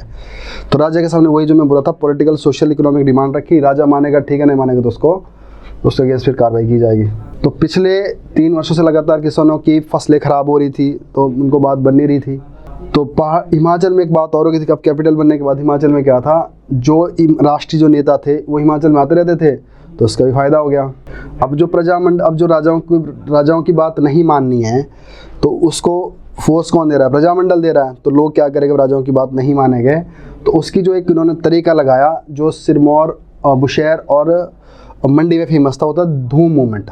तो धूम मूवमेंट में क्या करते थे लोग, अपने घरों से दूर कहीं पहाड़ी पे जाते थे और वहाँ पे बैठ जाते थे, काम नहीं करते थे, और अपने जो उनके बर्तन थे या ढोल थे उसको बजाते थे, और राजा को एक तरफ से मैसेज पहुँचाते थे कि इस तरह से हम आपके साथ नॉन कोऑपरेशन कर रहे हैं। तो ये धूम मूवमेंट स्टार्ट हो गई यहाँ पे। और उसी तरह से क्या हुआ, अब साथ साथ प्रजामंडल के साथ क्या हुआ, कुछ NGO बनने स्टार्ट हो गए, जिसको क्या बोलते हम, गैर राजनीतिक संगठन बने, जिसमें चंबा सेवक संघ था, धामी प्रेम प्रचारणी सभा थी, बुशहर सेवा मंडल था।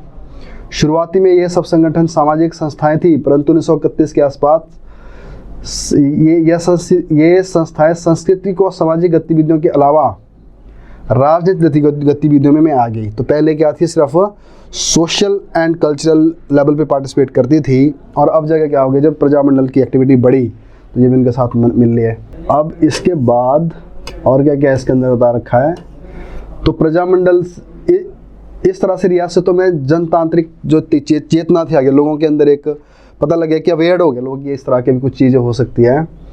तो इसमें क्या हुआ, सामंतवाद जो था ना, जिसको हम क्या बोलेंगे इंग्लिश में, सामंतवाद को, जो ज़मींदारी सिस्टम होता है काइंड ऑफ, तो जो लॉर्ड्स होते हैं, है ना, तो उसको ख़त्म करने की बात करेगी। ये सामंतवाद विरोधी था क्योंकि प्रजामंडल की बुनियादी मांगों में भूमि के लगान तथा बेगार के खात्मे की मांग सर्वाधिक थी। तो पहले क्या करते थे, टैक्स कम करवाने की बात करें राजाओं से, और राजाओं को क्या करते थे, बेगार देनी पड़ती थी लोगों को, फ्री ऑफ कॉस्ट, बिना सैलरी लिए हुए, बिना वेजेस लिए हुए राजाओं के काम करने पड़ते थे। तो राजा यहाँ पे एक्सप्लॉइट करते थे, उनसे टैक्स भी ज़्यादा लेते थे और काम भी खुद के करवाते थे।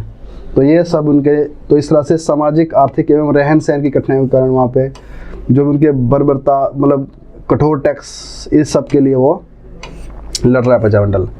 तो इसमें, और राजा क्या कहते हैं, टैक्स बहुत सारी चीज़ों में लगाते थे, जैसे घासनियाँ जो कहते हैं, घास काटते हैं, चरागाह, उनमें भी टैक्स लगता था, पंचकी में भी टैक्स लगता था। राजा के परिवार के जीवन मरण पर कर आदि असंख्य, जब अगर राजा के घर में डेथ हो गई तो भी टैक्स लगाओ, राजा के घर में मैरिज है तो भी टैक्स लगेगा। टैक्स भी लग रहा है, और साथ में जब कुछ ऐसा होता है राजा घर में, तो उस टाइम राजा घर में बेगार करने भी जाओ, जॉब भी करो उनकी फ्री में। तो इन सब चीज़ों से क्या हो गया, ये चीज़ें बढ़ती गई और प्रजामंडल का जो रोल यहाँ पे बढ़ता गया। तो 1939 में जो पढ़ा था अभी, लुधियाना में जो कॉन्फ्रेंस हुई थी, all India state people conference, तो उसमें किसमें पार्टिसिपेट किया था, पद्मदेव ने। दिल्ली में कार्यरत Himachal state police people conference, तो अब क्या बताया था मैंने, अब क्या बन गई, हिमालयन स्टेट पीपल कॉन्फ्रेंस। जैसे पहले थी all India state people conference, और all India state people conference पूरे इंडिया के लिए देखती है। अब इसके तरह दिल्ली में क्या बना दिया, एक हिमालयन स्टेट पीपल कॉन्फ्रेंस। देखो, all India state people conference, अब साथ में क्या बन गया, हिमालयन स्टेट पीपल कॉन्फ्रेंस, और साथ में क्या बनेगा, हिमालयन रियासत प्रजामंडल, हिमालयन रियासत प्रजामंडल। और जो इसकी पॉलिटिकल विंग बन गई वो कौन बन गई, Himalayan hill state regional council 46 में। देखो ये चार, सबसे पहले क्या है, all India state people conference, इसका पहाड़ियों के लिए क्या बन गया, हिमालयन स्टेट पीपल कॉन्फ्रेंस। अब इसमें क्या और ये चेतना जगानी है, तो हिमालयन रियासत प्रजामंडल, और हिमाचल रियासत प्रजामंडल के बाद हर एक जगह में प्रजामंडल बन गया। और इसकी जो यूनिफिकेशन में जो काम करेगा वो क्या होगा, Himalayan hill state regional council, और बाद में उन्होंने सारा काम किया। तो हिमालयन रियासत प्रजामंडल का भी यहाँ पे, अब साथ में क्या बन गया, हिमालयन रियासत प्रजामंडल, हिमालयन रियासत प्रजामंडल बन गया। तो ये अब आप समझिए कितना इम्पोर्टेंट टॉपिक है आपके सिलेबस के लिए, तो इसलिए मैं थोड़ा इस पर ज़्यादा फोकस कर रहा हूँ। तो शायद हमारा आज यही हो पाएगा, जो नेक्स्ट पार्ट होगा इस न्यूज़पेपर का वो हम अगली क्लास में ही करेंगे। तो अब इसमें क्या किया, मंडी में प्रशासन के में जायदाद के आधार पर नामांकन की इजाज़त है, जनता के साथ जो भी गलत होता था वो सारा कुछ इसमें। और सिरमौर में इस तरह से पजौता आंदोलन स्टार्ट हो गया था। वैसे अब जो पजौता आंदोलन था वो भी प्रजामंडल के साथ साथ ही चलता है, वैसे पैरेलली चलता है। और उसमें सूरतवेद जो इसके लीडर थे, इसके अंदर एक बहुत अच्छा आर्टिकल आया, वो हम अगली क्लास में ही करेंगे उसको। तो अब इसमें थोड़ा सा ये बोल सकते हैं कि जो पजौता मूवमेंट थी उसमें शायद प्रजामंडल का जो कांग्रेस कमेटी अब बन गई थी आगे, तो वो ज़्यादा इंटरेस्ट नहीं शो करती थी, क्योंकि जब सूरतवेद ने जो आगे आर्टिकल में लिखा है, जब वायस परमार से रिक्वेस्ट किया कि आप इसको थोड़ा अपने लेवल पर लीड करो, क्योंकि आप काफ़ी पॉपुलर हो हिमाचल में, तो शायद उस टाइम क्या था, वायस परमार ने मना कर दिया था। उन्होंने बोला था कि मैं इस तरह की मूवमेंट में नहीं आना चाहता जहाँ पे ज़्यादातर वायलेंस हो। तो इस तरह में क्या थे, अब जो पजौता मूवमेंट थी वो थोड़ी वायलेंट भी थी। तो यहाँ पे ये बोल सकते हैं कि जो पजौता मूवमेंट थी वैसे वो प्रजामंडल के साथ चलती रहती है, बट क्लियर कट भी नहीं बोल सकते वो उसका पार्ट थी। तो इस तरह से क्या हो गया, 1947 में सिरमौर सुकेत इस तरह के सत्याग्रह, जैसे मैंने बताया अभी आपको, अगर वो नहीं बात मानते तो क्या होगा, सत्याग्रह होगा। और 48 शिमला में एक कॉन्फ्रेंस आयोजन किया गया। अब इसमें क्या होता है कि अब देश आज़ाद हो गया, यूनिफिकेशन हो चुकी है प्रजामंडल की। अब अगला क्या बताया था मैंने आपको कि स्टेट को बनाना है, यूनिट बनाना है इसको। तो पहले कॉन्फ्रेंस सोलन में हुई, वहाँ पे वायस परमार को और पद्मदेव को नहीं माना। उसके बाद उन्होंने कहा कि फिर शिमला में की, शिमला के बाद उन्होंने एक की कोटगढ़ में और एक की रामपुर में। अब किस लिए की है कि हमने इंडियन यूनियन को कैसे ज्वाइन करना है, एज ए ग्रुप ज्वाइन करना है या इंडिविजुअली करना है। तो किस में बात आ रही थी कि एज ए ग्रुप करना है, एज ए यूनिट करनी है। तो इस तरह से 3 कॉन्फ्रेंस होती है। सोलन वाली तो अलग थी जिसमें राजा लोग थे ज़्यादातर, जिसमें वायस परमार और पद्मदेव नहीं थे। उसके बाद शिमला में होती है, कोटगढ़ में होती है, रामपुर में होती है। और बाद में क्या किया इन्होंने, 25 जनवरी 1948 को शिमला के गंज मैदान में एक विशाल जनसभा हुई। डॉक्टर परमार ने इस जनसभा की अध्यक्षता की और उन्होंने पहाड़ी रियासतों का भारत संघ में विलय पर जोर दिया। अब एंड आ गया था यहाँ पे कि भाई इसको साथ में हिमालय प्रांत का प्रस्ताव भी पेश किया। तो दोनों बात बोल दीजिए कि अब हम ज्वाइन तो कर रहे हैं एज ए यूनिट, बट हम याद रखेंगे किस बात को कि हम वहाँ जाके ऐसा नहीं कि हम पूरी तरह से इंडिया में मिल लिया और हमारा पता ही नहीं हम एक स्टेट किधर गए दूसरी किधर गई। तो अब अगर हम वहाँ पे मिलने जा भी रहे हैं तो हमारा अगला जो मेन अल्टीमेट जो मकसद होगा वो होगा हिमालयन प्रांत, मतलब हिमालयन प्रांत हिमाचल की खुद की एक स्टेट, तो जो आगे हुई। तो पंडित देवदेव ने इसको सपोर्ट किया। तो इस तरह से अब पंजाब के नेता सब पहाड़ी रियासतों को पंजाब में मिलाकर महापंजाब प्रांत बनाने के हक में थे। तो पंजाब के राजा क्या, पंजाब के लोग क्या बनाना चाहते हैं, महापंजाब। उत्तर प्रदेश के नेतागण टिहरी गढ़वाल सिरमौर के साथ शिमला की पहाड़ी रियासतों को उत्तर प्रदेश में मिलाने के हक में थे, ये चाहते थे। अब जो महाराजा पटियाला जी थे वो क्या चाहते थे, नालागढ़, क्योंथल, सिरमौर, चंबा, शिमला हिल्स रियासतों को मिलाकर कोहिस्तान, इनका क्या अलग ही फंडा था। तो ये क्या चाहते थे कि कोहिस्तान बन जाए। तो दूसरी ओर केंद्रीय सरकार भी छोटे प्रांत बनाने के हक में नहीं थी, और सरकार भी क्या चाहती थी, इन छोटे छोटे राज्यों को क्या बनाना, बेटर है कि इनको आगे या तो इसको इधर कोहिस्तान मिला दो या यूपी में मिला दो या तो किस मिला दो, पंजाब। देखो अब यहाँ से लगता है पता कि हिमाचल के सामने उस टाइम कितनी बड़ी चैलेंज थी, क्योंकि यूपी अपने बहुत बड़ा था, वो भी चाह रहा है, पेप्सू पटियाला वाला स्टेट वो भी चाह रहा है, उधर से पंजाब भी चाह रहा है, और हिमाचल बिल्कुल अभी छोटी स्टेट है, और हिमाचल का जो आधा पार्ट है वो तो था ये भी पंजाब के पास। तो अब यहाँ पे लगता है कि हिमाचल के लिए उस टाइम सच में एक टफ चीज़ थी। तो जो यहाँ की जो लीडरशिप थी उनकी मतलब तारीफ़ करने वाली बात है इसमें कि इस मूवमेंट में क्या करेंगे, वो अपना जो एक मेन उनका मकसद था किसी तरह से जो हिमाचल का जो एक अपना कल्चर है, अपनी एक संस्कृति है, जो भी है उसको उसके बेस पर क्या कि अपनी एक स्टेट बनाई जाए। तो इस तरह से ये पहाड़ी रियासतों का ये होना ज़रूरी था। अब इसका तो जो बाद में प्रस्ताव वगैरह पेश किए तो क्षेत्र हिमाचल प्रदेश के जनता के नाम से अधीन होगा। और अब इसके बाद तो 8 मार्च 1948 को केंद्रीय सरकार की ओर से 27 पहाड़ी रियासतों को विलय से हिमाचल के गठन की प्रक्रिया शुरू हो गई जी। अब ये एक यूनिट के तौर पर उसमें मिलनी है, और 15 अप्रैल 1948 को 23 छोटी बड़ी रियासतों को मिलकर क्या बना दिया गया, हिमाचल प्रदेश। तो 15 अप्रैल 1948 को, तो 8 मार्च को उन्होंने इंस्ट्रूमेंट ऑफ एक्सेशन साइन किया। साइन करते करते साथ में क्या बोला कि हमें अगले के लिए भी लेके जाओ। बट यहाँ पे करते करते क्या हो गया, राजाओं की जो पावर थी वो कम हो गई थी, क्योंकि मैंने बताया था प्रजामंडल के 2 ग्रुप थे जो राजाओं को साथ लेके चला जाते थे, राजाओं की पावर हो, दूसरा ग्रुप क्या जाता है राजाओं के पास कम पावर हो। तो यहाँ पे कौन सा ग्रुप विजयी होता है, तो राजाओं को माइनस आता है। तो 30 जो स्टेट्स थी, जो पेंसिल स्टेट थी, उनको मिलकर हिमाचल बन गया। तो 26 ली इन्होंने पंजाब हिल स्टेट से, 4 ली इन्होंने कांगड़ा हिल स्टेट से, और क्या बना दिया, चीफ कमिश्नर बन गया। परंतु लोकप्रिय सरकार ना होने से पहाड़ी नेता और प्रजा का स्वराज पूरा ना हुआ। तो अब उनको लगता था हम बना तो दिए, चीफ कमिश्नर के अंदर ला दिए, काउंसिल के पास कोई पावर नहीं है, हमारे पास कोई अपनी सरकार नहीं है, लोकप्रिय सरकार, लोगों की सरकार। तो अब वो अगली मूवमेंट किसके लिए लड़ाई गया, वो कि हमारे पास अपनी खुद की सरकार होनी चाहिए। और जिसका रिजल्ट क्या निकलता है, पार्ट सी स्टेट बन जाती है। 1951 में पार्ट सी स्टेट बन गई, और इलेक्शन हुए, और इलेक्शन में इनके क्या कर दिया, सीएम भी बन गए। तो पार्ट सी स्टेट बन गया और चीफ मिनिस्टर बन गया, उनके 2 आगे मिनिस्टर ही बनते हैं। ये हम आगे भी पढ़ेंगे कि कौन कौन मिनिस्टर बनेंगे, क्योंकि इस पूरे न्यूज़पेपर में इसी तरह की बातें लिखी हुई है इस पर ही। तो इसीलिए मैं बता रहा था कि ये न्यूज़पेपर है, अच्छा आया हुआ है। तो यहाँ पे पूरी एक तरफ से पूरी हिस्ट्री की बात कर रहा है, उस टाइम की जो पॉलिटिकल हिस्ट्री थी। तो अब इनकी जो लड़ाई है वो किसके लिए, कि अब जो स्टेट रिऑर्गेनाइजेशन होना है नेशनल लेवल के ऊपर, उसमें हिमाचल को किस तरह से बचाया जाए। तो अब जो कमीशन, फैजल अली कमीशन बैठा गया था, उसके पास क्या था, ये सभी लोग जाने लग गए अपनी अपनी डिमांड लेके। तो फैजल अली कमीशन के पास भी यही चला जाने लगी। अब तो पंजाब में विलय की सिफारिशें आने लगी फैजल के पास, और प्रदेश के लोकप्रिय सरकार का बलिदान। अब देखो अब हुआ क्या बाद में, कि वहाँ पंजाब वाले भी जा रहे हैं, हिमाचल वाले भी जा रहे हैं। तो बाद में क्या हुआ, फैजल अली ने अपनी वीटो यूज़ की, और हिमाचल क्या बन गया, चीफ कमिश्नर, अपना यूटी यूनियन टेरिटरी तो बन गया, पर साथ में क्या कर बलिदान किसका देना पड़ा, एसएलए का। उसमें क्या आ गया, वो टेरिटोरियल काउंसिल। अब यहाँ पे बन गई सर्वदलीय समिति का गठन किया गया। इसके बाद टेरिटोरियल काउंसिल के बाद जब सब कुछ ठीक हो गया था, तो यहाँ पे स्टेट लेजिस्लेटिव असेंबली भी बाद में रिस्टोर हो गई थी 63 में।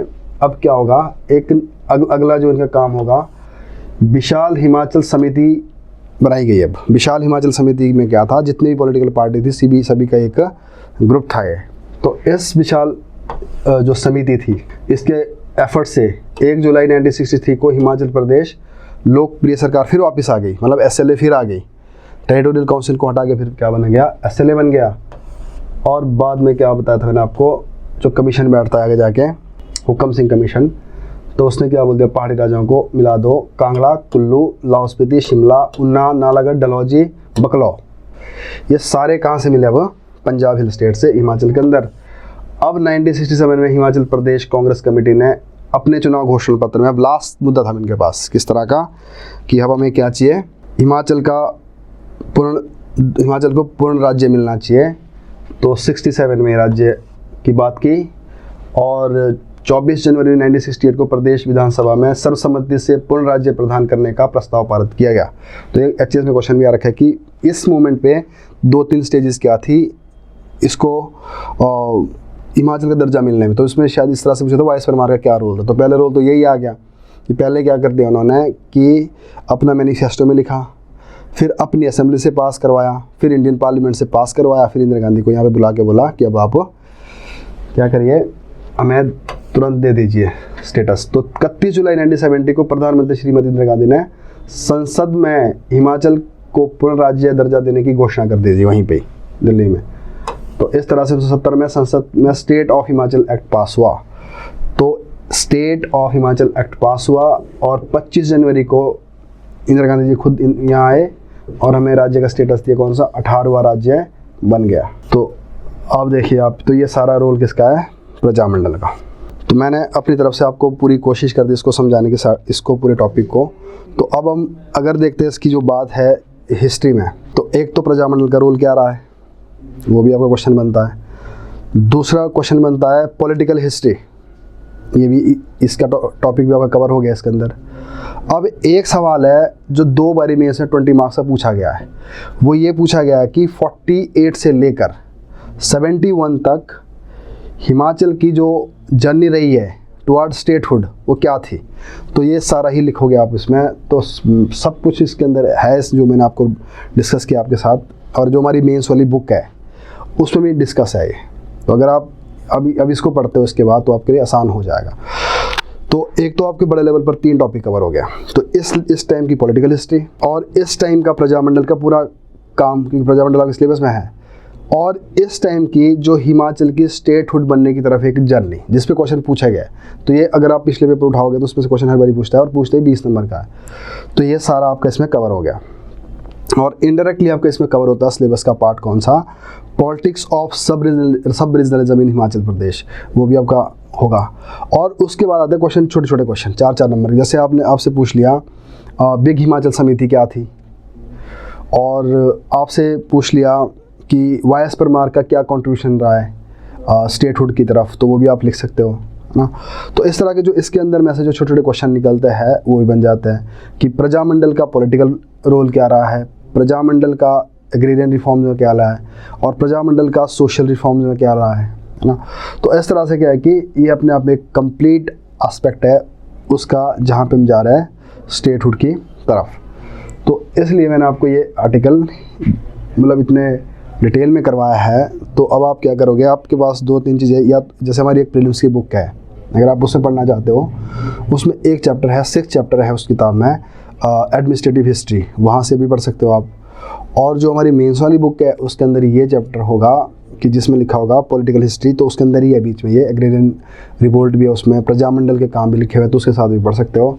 और जो ये न्यूज़पेपर है तो आप पढ़ोगे। तो देखिए, अगर आप HS की जो प्री और मेंस वाला जो पार्ट है उसको जो पढ़ने के, अगर आप चाहते हो ना कि GS अपनी अच्छी कर दे, खासकर हिमाचल वाला पार्ट, तो मैं आपको पूरी गारंटी के साथ बताता हूँ, आप मेरे ऊपर पूरा ट्रस्ट कर सकते हो कि एक हमारी प्री वाली बुक पहले कर ले आप, क्योंकि आपको बिल्कुल बेस बना देगी, स्ट्रॉन्ग कर देगी आपका बेस हो। उसमें आपको जो बेसिक फैक्ट्स है, बेसिक नाम है, बेसिक डेट्स वगैरह वो सारी पता हो जाएगी, और वो प्री के लिए भी बहुत ज़्यादा ज़रूरी है। तो एक आपने जोड़ दिया उसमें इकोनॉमिक सर्वे एंड बजट जो भी आने वाला है, और उसके ऊपर एक जोड़ दिया आपने गिरिराज। तो जब अगर आप ये तीनों चीज़ें कवर करते हो, HPGK की बुक हमारे वाली, आप और भी पढ़ सकते हो अगर हमारे वाली नहीं पढ़ सकते, जो आपको ठीक लगती है, पर मैं ये बता रहा हूँ कि क्योंकि उस पर हमने काम किया तो मैं उसके बारे में ज़्यादा जानता हूँ। तो HPGK और इकोनॉमिक सर्वे एंड बजट, उसका भी सेम, आप या तो ओरिजिनल पढ़ो और जो हम बनाते हैं उसको पढ़ लो।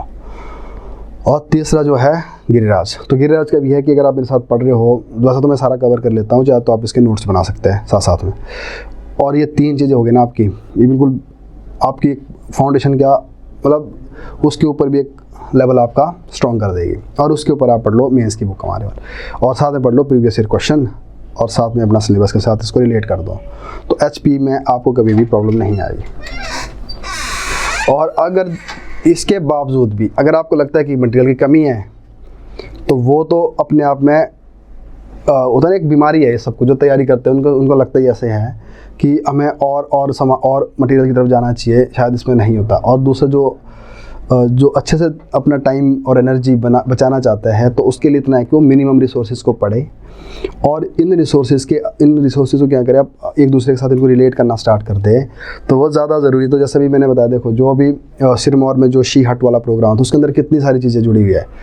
और अगर देखोगे आप, या पॉलिटिकल हिस्ट्री में कितनी सारी चीज़ें एक आर्टिकल के अंदर जुड़ गई। तो अगर आप इसमें से भी निकालते हो ना चीज़ों को, और उसको प्रॉपर एक सेग्रीगेट करते हो उस तरह से कि कौन सा टॉपिक मेरे लिए किस काम का है, तो मैं आपको बता रहा हूँ कि ये मेरा जो पर्सनल एक्सपीरियंस है, ये बोलता है कि अभी तक किताबों के पीछे भागोगे, नोट्स के पीछे भागोगे, तो आपकी जो है ना मतलब सक्सेस होने की जो एक जर्नी होगी वो और लंबी होती जाएगी।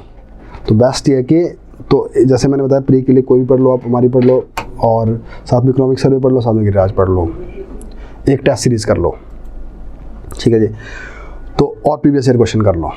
अगर आप इतना कर लेते हो तो बात बन जाती है। और मेंस के लिए क्या कर दो, इन्हीं के ऊपर एक चीज़ और ऐड कर दो, मेंस वाली जो हमारी बुक क्यों टॉपिक वाइज बनी है, तो उसको कर लो। तो इस तरह से, हाँ, अगर आपको इसके सिवाय कोई भी और भी एक सोर्स अच्छा लगता है कोई, तो हमारे वाला उसको जो बुक है उसको स्किप कर दो, वो पढ़ लो। पर पढ़ो क्या, कम से कम सोर्सेस। तो मेरा कहने का मतलब यह है कि अपनी एनर्जी और टाइम ऐसे फालतू में ना वेस्ट करें। हाँ, और जो गिरिराज है इसकी बहुत ज़्यादा इंपॉर्टेंस है, क्योंकि इसमें तो इसको मैं बताऊँ आपको कि इसमें क्या है कि जो क्वेश्चंस है, जो पॉइंट्स है, वो डायरेक्ट है, इसमें सीधे सीधे है वो मेंस के वाले।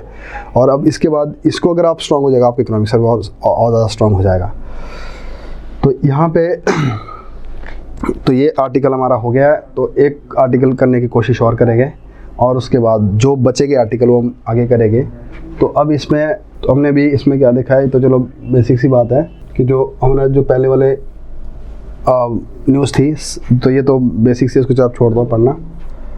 और ये प्रीलिम्स के लिए पद्मश्री करतार जी को, और चुनौतियों के बावजूद उपलब्धियों भरी रही हिमाचल प्रदेश की 50 वर्ष की विकास यात्रा। अब इसमें क्या कर दिया, यही चीज़ें जो हमने अभी तक पढ़ी है उसको थोड़ा किस पे ले लिया, इकोनॉमिक एस्पेक्ट पे ले लिया कि इकोनॉमी के भी क्या क्या चीज़ें हुई थी।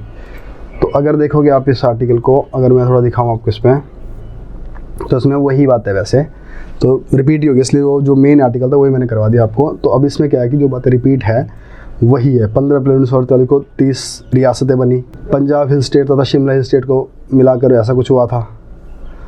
और जो चीफ कमिश्नर प्रोविंस बना, तो उस टाइम क्या था, पंजाब हिल स्टेट शिमला की कुछ मिलाई गई थी।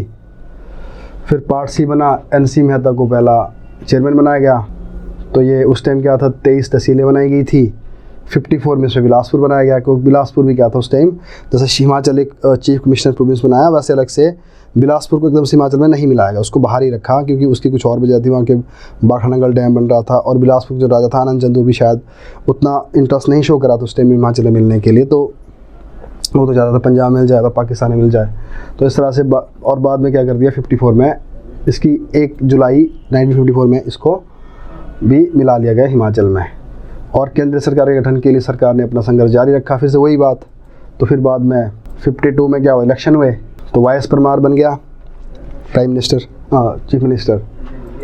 और इनके 2 मिनिस्टर है, वो प्री के लिए ज़रूरी है। एक का नाम था पंडित गौरी प्रसाद, और दूसरे का नाम था पंडित पद्मदेव। तो जो पहला बारी CM बनते हैं पार्ट सी बनने के बाद जो इलेक्शन हुए, उसमें एक चीफ मिनिस्टर और 2 मिनिस्टर। तो मिनिस्टर कौन है, पंडित गौरी प्रसाद, और दूसरे मिनिस्टर कौन है, पंडित पद्मदेव। और विधानसभा के जो पहले हमारे बनते हैं क्या स्पीकर, वो है जयवंत राम। तो एक क्वेश्चन आता रहता है कि हमारे जो पहले स्पीकर थे वो कौन थे, जयवंत राम। तो ये चीज़ें आपको रट्टे मारने की जरूरत ना हो, कैसे पढ़नी पड़े। दिसंबर 53 में भारत सरकार ने राज्यों को पुनर्गठन के लिए आयोग गठन किया, किसका, फैजल अली कमीशन। तो फैजल अली कमीशन से मिलता है परमार साहब, तो उनको बोलते हैं कि भाई हमारा कुछ ध्यान रखिए। तो उसका रिज़ल्ट ये निकला। तो 56 में क्या बन गया हम, तो 56 में क्या बन गया है, हिमाचल प्रदेश बन गई यूटी। तो यही सारी बातें बताई गई इसमें, यूटी बन गया। और बाद में क्षेत्रीय परिषद मतलब टेरिटोरियल जो काउंसिल थी वो बनाई गई। तो ये सारी चीज़ें फिर से है, तो दोबारा रिपीट करने की कोई ज़रूरत नहीं है इसमें। तो 62-63 में हमारे पास क्या हो गया, फिर से सरकार बनी गई यहाँ पे, दूसरी बारी सीएम बन गया 63 में वाइस परमार। तो ये वही चीज़ है, पहाड़ी क्षेत्रों की भौगोलिक परिस्थितियाँ, ये आपके पास कीवर्ड्स है, इसको हिंदी में इंग्लिश में कन्वर्ट कर दो आप। तो हिमाचल प्रदेश किस किस बेस पर बनता है, पहाड़ी परिस्थितियों, सांस्कृतिक एकरूपता, सामाजिक व्यवस्था, भाषा, रहन सहन की समानता को देखते हुए क्या कर दिया हिमाचल को, कांगड़ा वाला जो एरिया था, कांगड़ा, कुल्लू, लाहौल स्पीति, शिमला, ऊना वगैरह मिला दिया। तो ये सारी वही बातें हैं जो हमने पीछे पढ़ी है डिटेल में, तो उसको ज़्यादा ऐसे कोई करने की ज़रूरत नहीं है। हाँ, बट इसके अंदर क्या है कि अब बहुत सारी चीज़ ऐसी बता रखी है जो थोड़े आपके फैक्ट, नए फैक्ट है। यहाँ पे ये बताया गया है कि अब हमारी यात्रा किस तरह की रही। अब इस यात्रा में अगर आप देखोगे तो कुछ कुछ फैक्ट्स आपको पता होने चाहिए, क्योंकि आपको लिखने के लिए ज़रूरी भी है। तो 50 के जो आंकड़े हैं उसके अनुसार यहाँ कुल साक्षरता दर कितनी थी, 4.8%। तो ये भी क्वेश्चन बनता है कि जब हम 50 की अगर बात करें तो तब यहाँ पे एजुकेशन कितनी थी, सिर्फ 4.8%। तो महिलाओं की थी 2.9%, वो और भी कम थी। और 301 शैक्षणिक संस्थान थे, मतलब जो एजुकेशन जो इंस्टीट्यूशंस थे वो सिर्फ 301 थे। और 88 स्वास्थ्य केंद्र थे, और सिर्फ 288 किलोमीटर लंबी सड़कें थी। तो मोटे मोटे तौर पर आप समझिए 4.8% यहाँ की एजुकेशन है, 228 किलोमीटर रोड है, और 88 छोटे बड़े सब यहाँ पे हॉस्पिटल्स है। और पानी लाना पड़ता है दूसरी जगह से, कोई नलके का था नहीं प्रबंध उस टाइम। अब ये भी इम्पॉर्टेंट है कि जो प्रति व्यक्ति आय थी वो 240 रुपये थी, जो कि आज 1,04,000 क्रॉस कर गई है। तो वहाँ से हमने जर्नी स्टार्ट करी थी। तो हिमाचल के आते समय, हिमाचल के आने और अगर देखो हेक्टेयर 3.9 लाख हेक्टेयर क्षेत्र के ऊपर क्या होती थी, कृषि की जाती थी। और जो सिंचाई वाला काम था वो भी कम था, मतलब जो इरिगेशन था वो भी उतना ज़्यादा था नहीं। तो ये जो डाटा है ये आपको कई बार प्रीलिम्स में क्वेश्चन आ सकता है, तो इस बार ज़्यादा चांसेस है इसके आने के, क्योंकि इस बार ये हमारे 50 साल पूरे हुए हैं। तो वैसे यहाँ पे इलेक्ट्रिसिटी वगैरह है वो भी हम कम पैदा करते थे। तो एक और आर्टिकल है जो इसी के ऊपर आया है, तो उससे माना जाता है कि सीएम ने खुद ही लिखा हुआ है, तो जिसमें लिखा है उनका कि उनकी तरफ से आर्टिकल, तो उसमें ये भी है। तो राज्य फल राज्य के रूप में विकसित करने, और अब क्या कर दिए, अब हमारी कंट्री क्या है, आज यहाँ पे 2,32,139 हेक्टेयर क्षेत्र की समाता है बागवानी में, 2 लाख से भी ज़्यादा क्षेत्र की समाता है हॉर्टिकल्चर में, और वर्ष में 7.0 लाख टन फलों का उत्पादन करता है। तो इतना हमारे पास क्या है। तो ये सारी चीज़ें आपको आगे कहाँ पे आएगी, इकोनॉमिक सर्वे में। और देखो अब जब हमारी एजुकेशन, जब हिमाचल बनता है तब थी 4% और जब हिमाचल बन गया, फुल फ्लैश स्टेट बन गया, तब थी 31.3%। तो ये फैक्ट याद रखो। तो पहले 4% थी, और जब हिमाचल फुल फ्लैश स्टेट बनता है तब हो गई कितनी, 31.3%, 31.3%। और आज कितनी है, आज हो गई 82%। तो ये 3 लेवल पे कंपैरिजन किया है, एक तब जब हिमाचल बना ही था, एक तब जब हिमाचल फुल फ्लैश स्टेट बना, और एक आज। तो क्या स्थिति है। तो आंसर लिखने के लिए बहुत बढ़िया तरीका होता है कि उस टाइम और अब में क्या फ़र्क है। तो अगर वहाँ पे 31.3% थी पढ़े लिखे लोगों की, तो आज कितनी पहुँच गई है, 82 से ज़्यादा पहुँच गई है। तो उसी तरह से पर कैपिटल इनकम भी बढ़ी है, अभी बढ़ी है। और देखो तब क्या था, आज प्रदेश में सड़कों की लंबाई 38,000 किलोमीटर है। तो उस टाइम से 238 किलोमीटर, बट आज कितनी हो गई, 38,000 किलोमीटर। तो और देखो ये जो चीज़ है ना, ये आपने इसलिए नहीं रट्टे मारने में कि रट्टे मारनी है, ये आपको अंडरस्टैंडिंग के लिए भी चाहिए अपने, कि हाँ यार हमारी स्टेट की ये हालत है। तो वो ये आपकी ना आपकी एक डेली रूटीन की जो एक वोकैबुलरी है या बातचीत करने का तरीका है, उसमें ये ऐड हो जानी चाहिए। इसको रट्टे मारने की जरूरत नहीं है कि 288 तब थी और अब हम करीब करीब कितना 38,000 किलोमीटर हो गया यहाँ पे सड़क। तो और अब देखो जो हमारे पास शिक्षण संस्थान थे 15,000 से करीब करीब पहुँच गए। साक्षरता दर 82 पहुँच गई, 82.80 पहुँच गई है। और उस टाइम बहुत कम थे हमारे पास जो एजुकेशन जो क्या कहते हैं हेल्थ इंस्टीट्यूट्स थे, अब 4,000 से ऊपर पहुँच गया। सभी गाँव में बिजली अब, और सरप्लस बिजली वाला राज्य बना है हिमाचल। ये भी बहुत बड़ी हिमाचल के लिए बात है। हिमाचल क्या बना है, सरप्लस जो यहाँ पे इलेक्ट्रिसिटी है। और पर कैपिटा इनकम देखो, ये क्वेश्चन दो, ये क्वेश्चन फैक्चुअल क्वेश्चन होता है। मैं बता रहा हूँ, जब मैंने एचएस का इंटरव्यू दिया था तो उस टाइम मेरे से ये फैक्ट पूछा था कि उस टाइम ये पूछा था कि जो हिमाचल की जो पर कैपिटा इनकम है कितनी है आज, और जब हिमाचल बना था तब कितनी थी। तो मैं इसलिए बता रहा हूँ कि ये चीज़ें आपकी क्या होनी चाहिए, वैसे भी आपको पता होना चाहिए किस लेवल पे। तो ये इंटरव्यू में ये बल्कि मेरे से पहला ही फर्स्ट क्वेश्चन था इस तरह का। तो 1,95,255 इस टाइम क्या यहाँ की पर कैपिटा इनकम पहुँच गई है। तो ये अब और भी क्या आ गया, तो सुशासन मतलब गवर्नेंस, स्वास्थ्य, शिक्षा, कृषि, बागवानी सहित तो सभी की तरफ हिमाचल को क्या है, अनेक राष्ट्रीय पुरस्कार मिले हुए हैं। तो ये क्वेश्चन प्री में बनता है वैसे। और जब आप गवर्नेंस की तारीफ करोगे तो इन पुरस्कारों की बात करें, इंडिया का फर्स्ट रैंक है, सेकंड रैंक है। तो गत 3 वर्षों के दौरान प्रदेश में 4,320 सरकारी तथा 258 निजी संस्थान खुले हुए हैं। तो ये अब सरकार अपनी तारीफ करेगी यहाँ पे, जो भी वाली सरकार है। तो इसमें हिम केयर हमने बहुत बारी किया हुआ है। अब सहारा जो योजना है ना, सहारा योजना में क्या रखना, एक तो गरीब लोग हैं, बीपीएल जो लोग होते हैं, अगर उनको कोई डिजीज़ है, जैसे कोई किडनी की डिजीज़ है, कैंसर है, या कोई और इस तरह की बड़ी बीमारी है, और ऊपर से वो गरीब है, तो उनको चीफ मिनिस्टर की तरफ से सालाना महीने के 3,000 रुपये मिलते हैं। तो सीएम की तरफ से इसमें 3,000 रुपये मिलेंगे सहारा स्कीम के अंदर। तो प्री में क्वेश्चन बन सकता है कि सहारा स्कीम किसके लिए है, तो ये है स्वास्थ्य के लिए। अगला बनता है इसको, स्वास्थ्य में कौन है, गरीब लोग हैं जो अफोर्ड नहीं कर सकते, और सरकार देती क्या है, तो 3,000 देती है पर मंथ। तो ये बात नोट कर लो। और उसके बाद है जी अटल आशीर्वाद योजना। पहले मुख्यमंत्री आशीर्वाद नाम था, इसको हम रख दिया इसका नाम अटल आशीर्वाद। अब अटल आशीर्वाद का मतलब क्या है कि जो भी नई डिलीवरी होती है तो उन डिलीवरी को करवाने का मकसद है सरकार को इंस्टीट्यूशनल डिलीवरी, वो सरकारी अस्पतालों में डिलीवरी हो। और उन सरकारी अस्पतालों में डिलीवरी होगी तो गवर्नमेंट क्या करेगी, उसको 1,500 रुपये तक की एक किट देगी बच्चों को। तो उस किट में क्या होगा, जो भी उसके नैपकिन वगैरह हो गए और कुछ बेसिक जो सामान होता है, उसमें कंबल हो गया, बच्चे के छोटे बच्चे के थोड़े से कपड़े हो गए, तो 1,500 की किट जो होती है वो तैयार करके दी जाती है कि उसकी मदर को कि आपके बच्चे के लिए ये है। तो इसको क्या बोलते हैं, अटल आशीर्वाद योजना। उसके बाद है मुख्यमंत्री चिकित्सा सहायता कोष। तो अब सहायता कोष बन गया, तो इस कोष से क्या करता है, जो भी लोग अपना अफोर्ड नहीं कर सकते खर्चा, उनको 5 लाख तक रुपए ये दे देते हैं। मुख्यमंत्री निरोग योजना, तो इसमें क्या होता है कि जो सरकार की तरफ से दवाइयाँ वगैरह फ्री मिलती है। मुख्यमंत्री निःशुल्क योजना तो है। एक है टेलीमेडिसिन सुविधा। अब टेलीमेडिसिन में क्या करेंगे, ये जो वीडियो कॉन्फ्रेंसिंग के द्वारा क्या करेंगे, जो इंटीरियर एरिया है, जैसे पांगी वाला एरिया हो गया, भरमौर वाला एरिया हो गया, है ना, तो जो भी इंटीरियर एरिया है यहाँ पे खासकर ट्राइबल एरिया है, तो वहाँ पे टेलीमेडिसिन का भी यहाँ पे प्रबंध रखा है। तो ये सारा अभी सरकार ने किया है। और हिम केयर योजना तो हमने बहुत बारी कर दिया है कि जो आयुष्मान भारत है, जिन लोगों के आयुष्मान कार्ड नहीं बने हैं उनके क्या बनेंगे, हिम केयर बनेंगे। तो इसमें सरकार ने बड़ा कुछ दे दिया है। आयुष्मान भारत योजना के अंदर भी सरकार ने काम किया है। आर्थिक रूप से कमज़ोर लोगों के लिए चलाई जा रही सहारा योजना, तो जिसमें 3,000 रुपये दिए जाएंगे प्रति माह। तो ऑनलाइन जो सरकार ने क्या कर दिया, बहुत सारे जो काम है उनका रजिस्ट्रेशन करवाना है, ये सब करवाना है, तो कैसे कर दिया, ऑनलाइन करवा दिया। अगर चाहे एनर्जी सेक्टर है, चाहे टूरिज्म सेक्टर है, तो इसमें सिंगल विंडो का भी कंसेप्ट है एक। तो अब यहाँ पे क्या आता है, ये आता है गवर्नेंस वाला पार्ट, हेल्थ वाला पार्ट।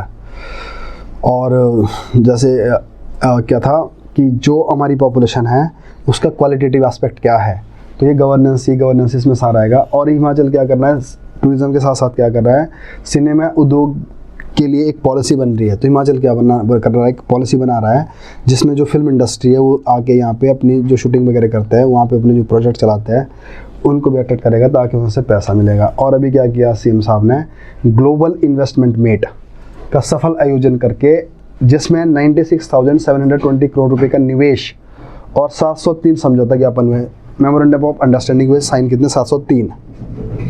अब ऐसा सुना कभी प्री में पूछ लेते हैं, मेमोरेंडम ऑफ अंडरस्टैंडिंग कितने साइन हुए, 703, और कितने उम्मीद की गई है कि कितने निवेश आएगा, मतलब कितना यहाँ पे इन्वेस्टमेंट आएगी, 96,720।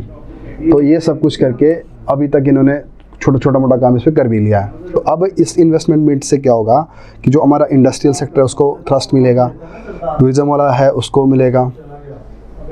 तो ये सारी चीज़ें हमारी जो स्टेट है उसकी तरफ आने स्टार्ट हो जाएगी। तो अगर आप देखोगे ये सारा आपका सिलेबस का पार्ट है, राइट। तो इसी तरह से क्या है, नदियों में जल विद्युत उत्पादन की संभावना बहुत है। तो 27,000 हमारी भी पोटेंशियल है और 10,600 भी हार्नेस करता है। तो पोटेंशियल है 27,000 की और हार्नेस कर रहे हैं कितना, 10,600। तो इसको भी बढ़ाने की बात कर रहे हैं कि चलो ये सब कुछ होगा। तो इसको बढ़ाने के लिए क्या करेंगे सरकार, जो इन्वेस्टर्स है उनको इनवाइट करेगी।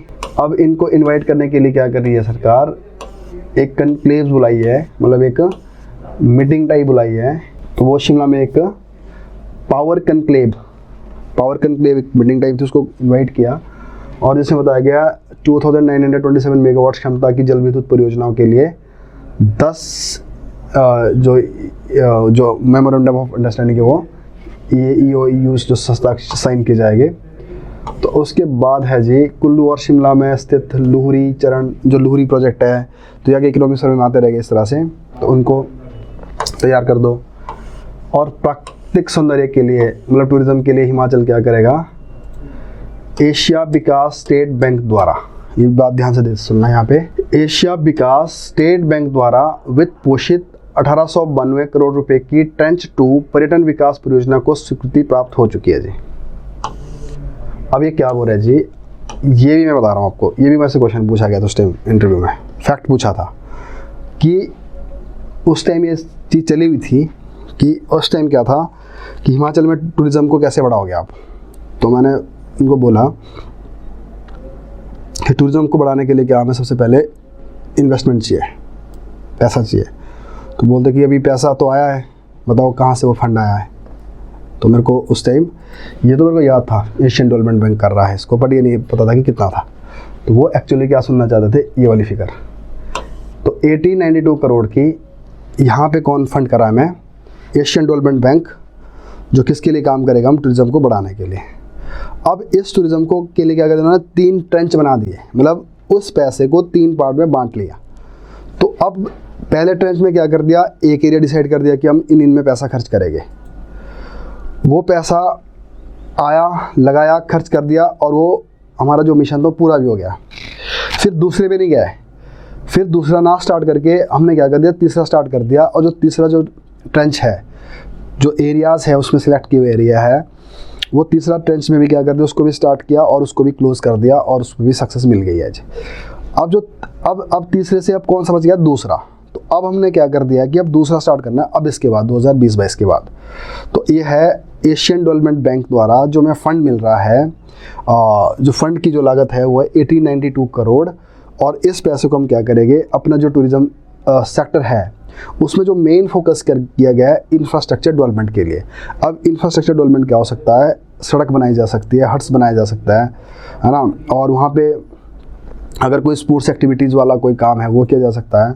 तो यहाँ पे जो ज़्यादा जो ध्यान दिया गया है वो है इंफ्रास्ट्रक्चर डेवलपमेंट के ऊपर। तो ये ट्रेंच 2 ट्रेंच 3 वाला ये कंसेप्ट है। तो इसको ना एक बार मैं इसमें भी जो गवर्नमेंट का जो सिस्टम है उसमें मैं दिखाता हूँ आपको। इसमें वैसे आपको दिखेगा कम, ये ADB फंडेड प्रोजेक्ट, तो एशियन डेवलपमेंट जो द्वारा जो प्रोजेक्ट है ये फंडेड है। तो ये भी मैंने क्या उठाया है, गवर्नमेंट का ही डॉक्यूमेंट है ये, जिसमें लिखा है हिमाचल टूरिज़्म। तो उस हिमाचल टूरिज़्म के अंदर एशियन डेवलपमेंट जो फंड कर रहा है, ये प्रीवियस क्वेश्चन बनता है कितना फंड कर रहा है और कौन कर रहा है। तो ये गवर्नमेंट की है, तो आप इसको देख सकते हो अपने बाद में। तो शायद ये इसकी जो स्क्रीन है वो बड़ी नहीं हो पाएगी, तो आपको इसमें देखना पड़ेगा, मैं कोशिश करता हूँ। तो ये इतना ही रहेगा इसका, तो आओ देखें। तो इसमें क्या लिखा है, तो मैं एक बारी पढ़ लेता हूँ। The government of Himachal Pradesh sought the assistance of Asian development bank through government of India. Asian development के साथ कौन है इसमें मिलाने वाला हमको, government of India, for the development of tourism related infrastructure. अब देखो कीवर्ड है, for the development of tourism related infrastructure in the state so as to promote the economic potential of its tourism sector. The ADB, after through examination and extensive dialogue, agreed to extend assistance to the Himachal state proposal for infrastructure development investment program for tourism Himachal Pradesh. तो इसका क्या नाम दे दिया, IDIPT-HP, infrastructure development investment programme tourism और साथ में क्या लिख लिया HP। तो ये प्रोग्राम है, ये याद रखना। तो यहाँ से इसको पैसा आता है। अब उसके बाद नेक्स्ट क्या है इसमें कि कंपोनेंट क्या है इसमें। तो अब अगर मैं इसमें अगर पूछ ही लिया, क्योंकि वहाँ पे क्या आपका पूरा सिलेबस है ये, तो अब इसके जो कंपोनेंट देखेंगे, अब ये भी आपको मैं पढ़ लेता हूँ। तो इसके 4 कंपोनेंट है इसके, इस टेंच प्रोग्राम के। तो पहला कंपोनेंट क्या है, urban infrastructure and service improvement. Urban infrastructure बढ़ाओ और सर्विस इंप्रूवमेंट करो टूरिज्म के लिए। Quality enhancement of natural and cultural attraction. Quality enhancement of natural and cultural attraction. जैसे इसका एग्जांपल क्या लिख सकते हैं हम यहाँ पे, जो अभी शी हट्स है।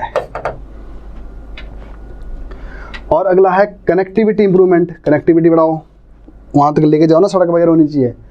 और उसके बाद है कम्युनिटी बेस्ड एक्टिविटीज़, और साथ में क्या बढ़ाओ, कम्युनिटीज़ बेस्ड एक्टिविटी। अगर कम्युनिटी बेस्ड एक्टिविटी की बात करें तो उसमें भी क्या होता है, शी हट को जोड़ सकते हैं हम। और अगर इसको सही से देखा जाए तो क्या बन रहा है, ये इको टूरिज्म।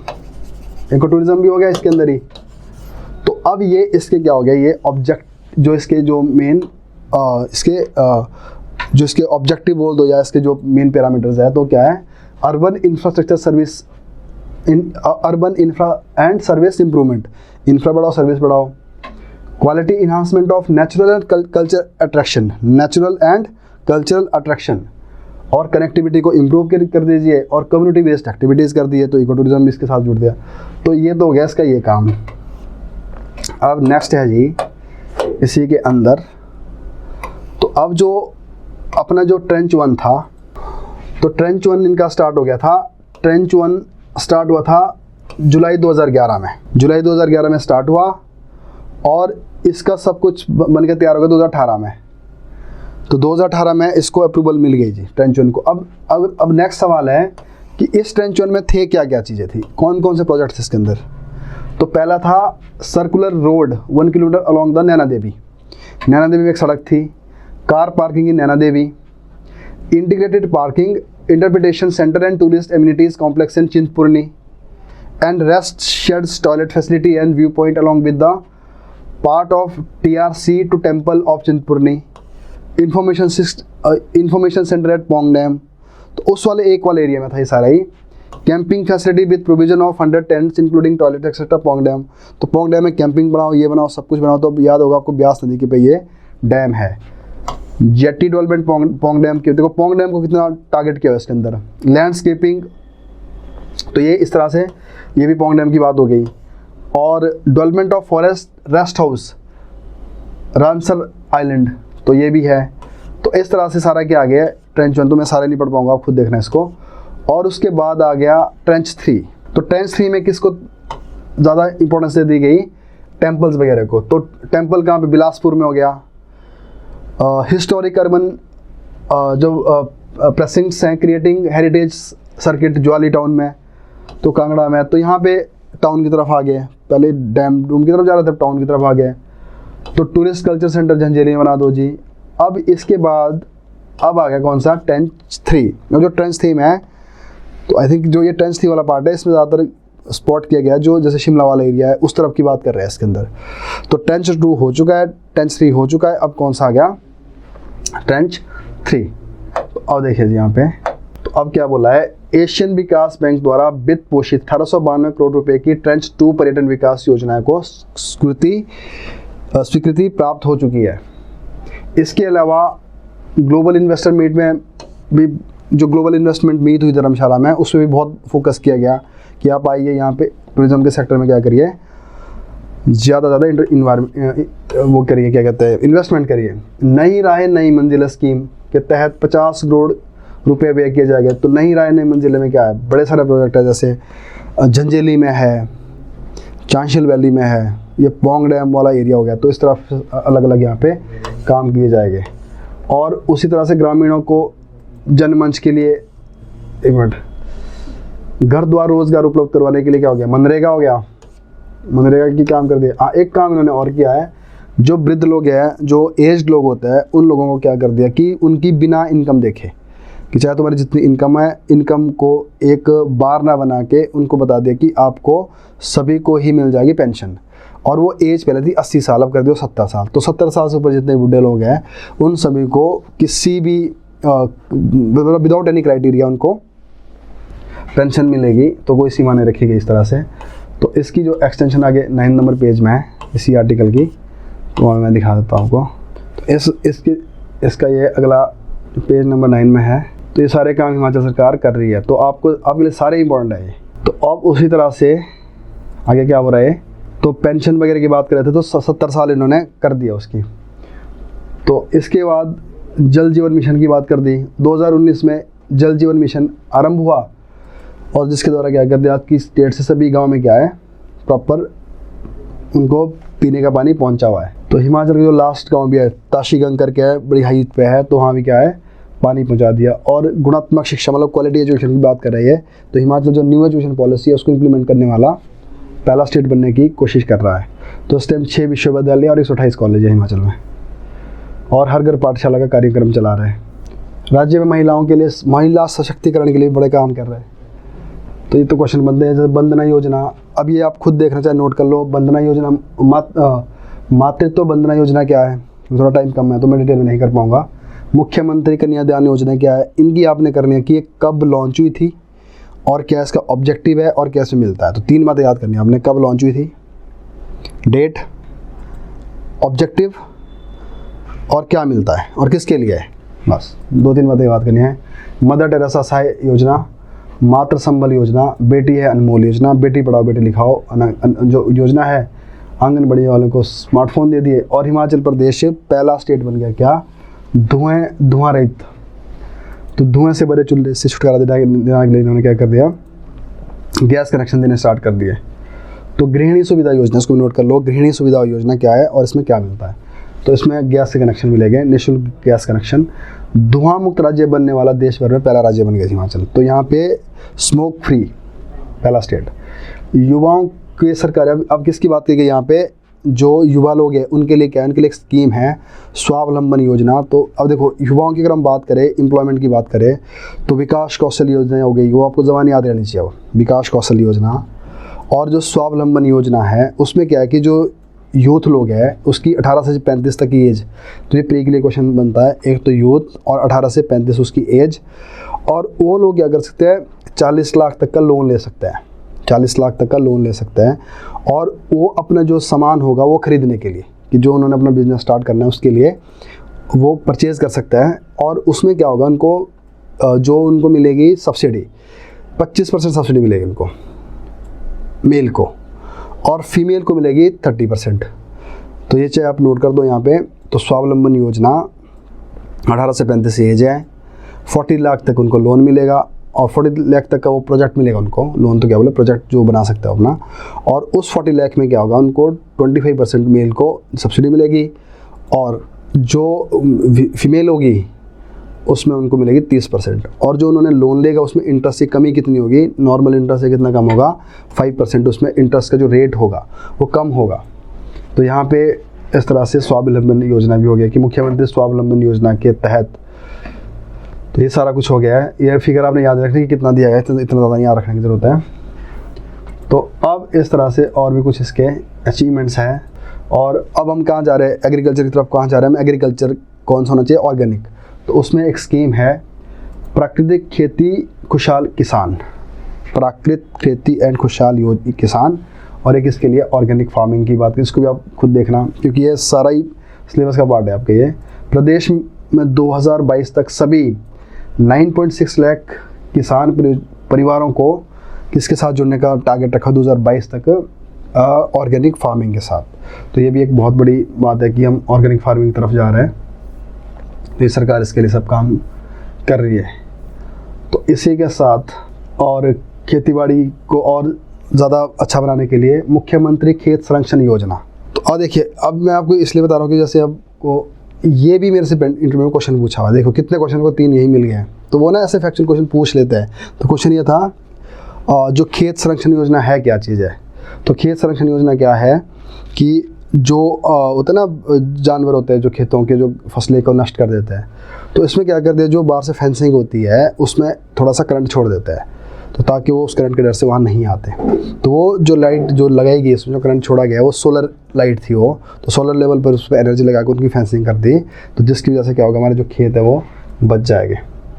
और प्रधानमंत्री कृषि सिंचाई योजना है, ये भी आप नोट करना क्या चीज़ है ये। प्रधानमंत्री सौर सिंचाई योजना हो गई, प्रभा सिंचाई योजना हो गई, जैसी हमारी बहुत सारी योजनाएं चल रही है। तो प्रदेश में क्या हो गया, इस टाइम 39,000 के करीब क्या है, सड़क है। 97% से भी ज़्यादा पंचायत है, ये भी नोट कर दो, 97% से ज़्यादा पंचायत हमारी इस टाइम क्या है, सड़क से कनेक्टेड है। और इस टाइम 19 राष्ट्रीय मार्ग है, मतलब 19 नेशनल हाईवे है। ये प्री का क्वेश्चन है, तो कितने टोटल 19 नेशनल हाईवे भी स्टेट से गुजरते हैं। और बाकी परमाणु वगैरह जो बन रहा है यहाँ पे, और जो ये इंडस्ट्रियल एरिया है कुछ और है, तो इस तरह से हमारा ये। तो ये बोला, इस टॉपिक का नाम क्या था, चुनौतियों के बावजूद उपलब्धियों में भरी रही हिमाचल की 50 वर्ष की विकास यात्रा। तो ये सारी विकास यात्रा के माहौल है। तो अब तो इसलिए आप इस पेपर में से बेसिक चीज़ों के जो नोट्स बनाए, जैसे जो मैंने आपको बताया है, तो मैं कोशिश करूँगा इसको जो कई एक तो जो हमारा ग्रुप हो गया उसमें ऐड कर डाल देगा इसी पेपर को, तो आपको ये मिल जाएगा। वैसे जो हमारा टेलीग्राम एक चैनल है उसमें आप देख सकते हो उस चीज़ को, तो इसमें हम यही वाला पेपर इसको जो मैंने पढ़ा हुआ है, तो इसमें आसान हो जाएगा आपको कौन कौन सी चीज़ें इंपॉर्टेंट है उसको मतलब उसको नोट करने में। तो जोग अकेडमी स्टडी मटेरियल वाला जो एक टेलीग्राम ग्रुप है वहाँ पे आपको ये मिल जाएगा। तो यही वाला पेपर वैसे तो पहले भी डाला हुआ है उसके अंदर, तो अब वो पहला वो है कि जिसमें मैंने इसमें कोई टिक वगैरह नहीं कर रखा है, तो अब जो दूसरा डलेगा ये वाला पेपर होगा, तो आपको वहाँ पे मिल जाएगा। तो जो भी कुछ जो भी इस तरह की जो मेरी PDF वगैरह सारी वहाँ पे डाल देगा हम, तो वहाँ से आप इसको देख सकते हैं।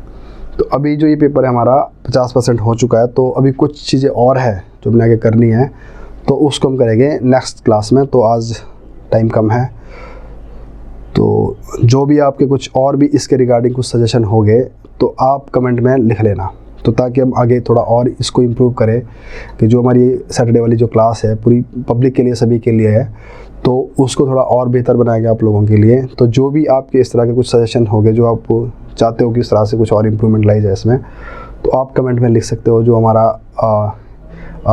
आगे आप यूट्यूब चैनल होगा उसमें जाएगा जब वीडियो, तो उसमें भी आप सजेशन लिख सकते हो और पर्सनली आप बता सकते हो इस तरह से। तो इस क्लास को मैं यहीं पे एंड कर रहा हूँ। नेक्स्ट क्लास में फिर मिलेंगे सैटरडे को इसी न्यूज़पेपर को लेके फिर से, और कोशिश करेंगे इसको भी करेंगे, जो अगला भी होगा उसको भी करेंगे। तो तब तक के लिए थैंक यू, धन्यवाद।